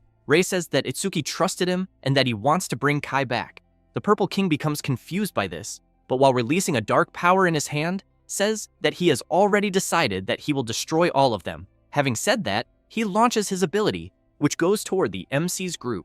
Rei is impressed by the magnitude of the power, and, looking around, reflects that compared to the previous day, his brother has become stronger. Kai uses his power to fly, and says that he declares war on humanity, and that he will begin by eliminating his older brother. Rei begins to break out in a cold sweat upon seeing Kai's power, but smiles, and, as he prepares himself, points out that he has always been selfish. Kai is surprised and asks what his brother is trying to imply. Thus, Rei shouts that he will face him and emphasizes that it is his duty as the older brother to stop him.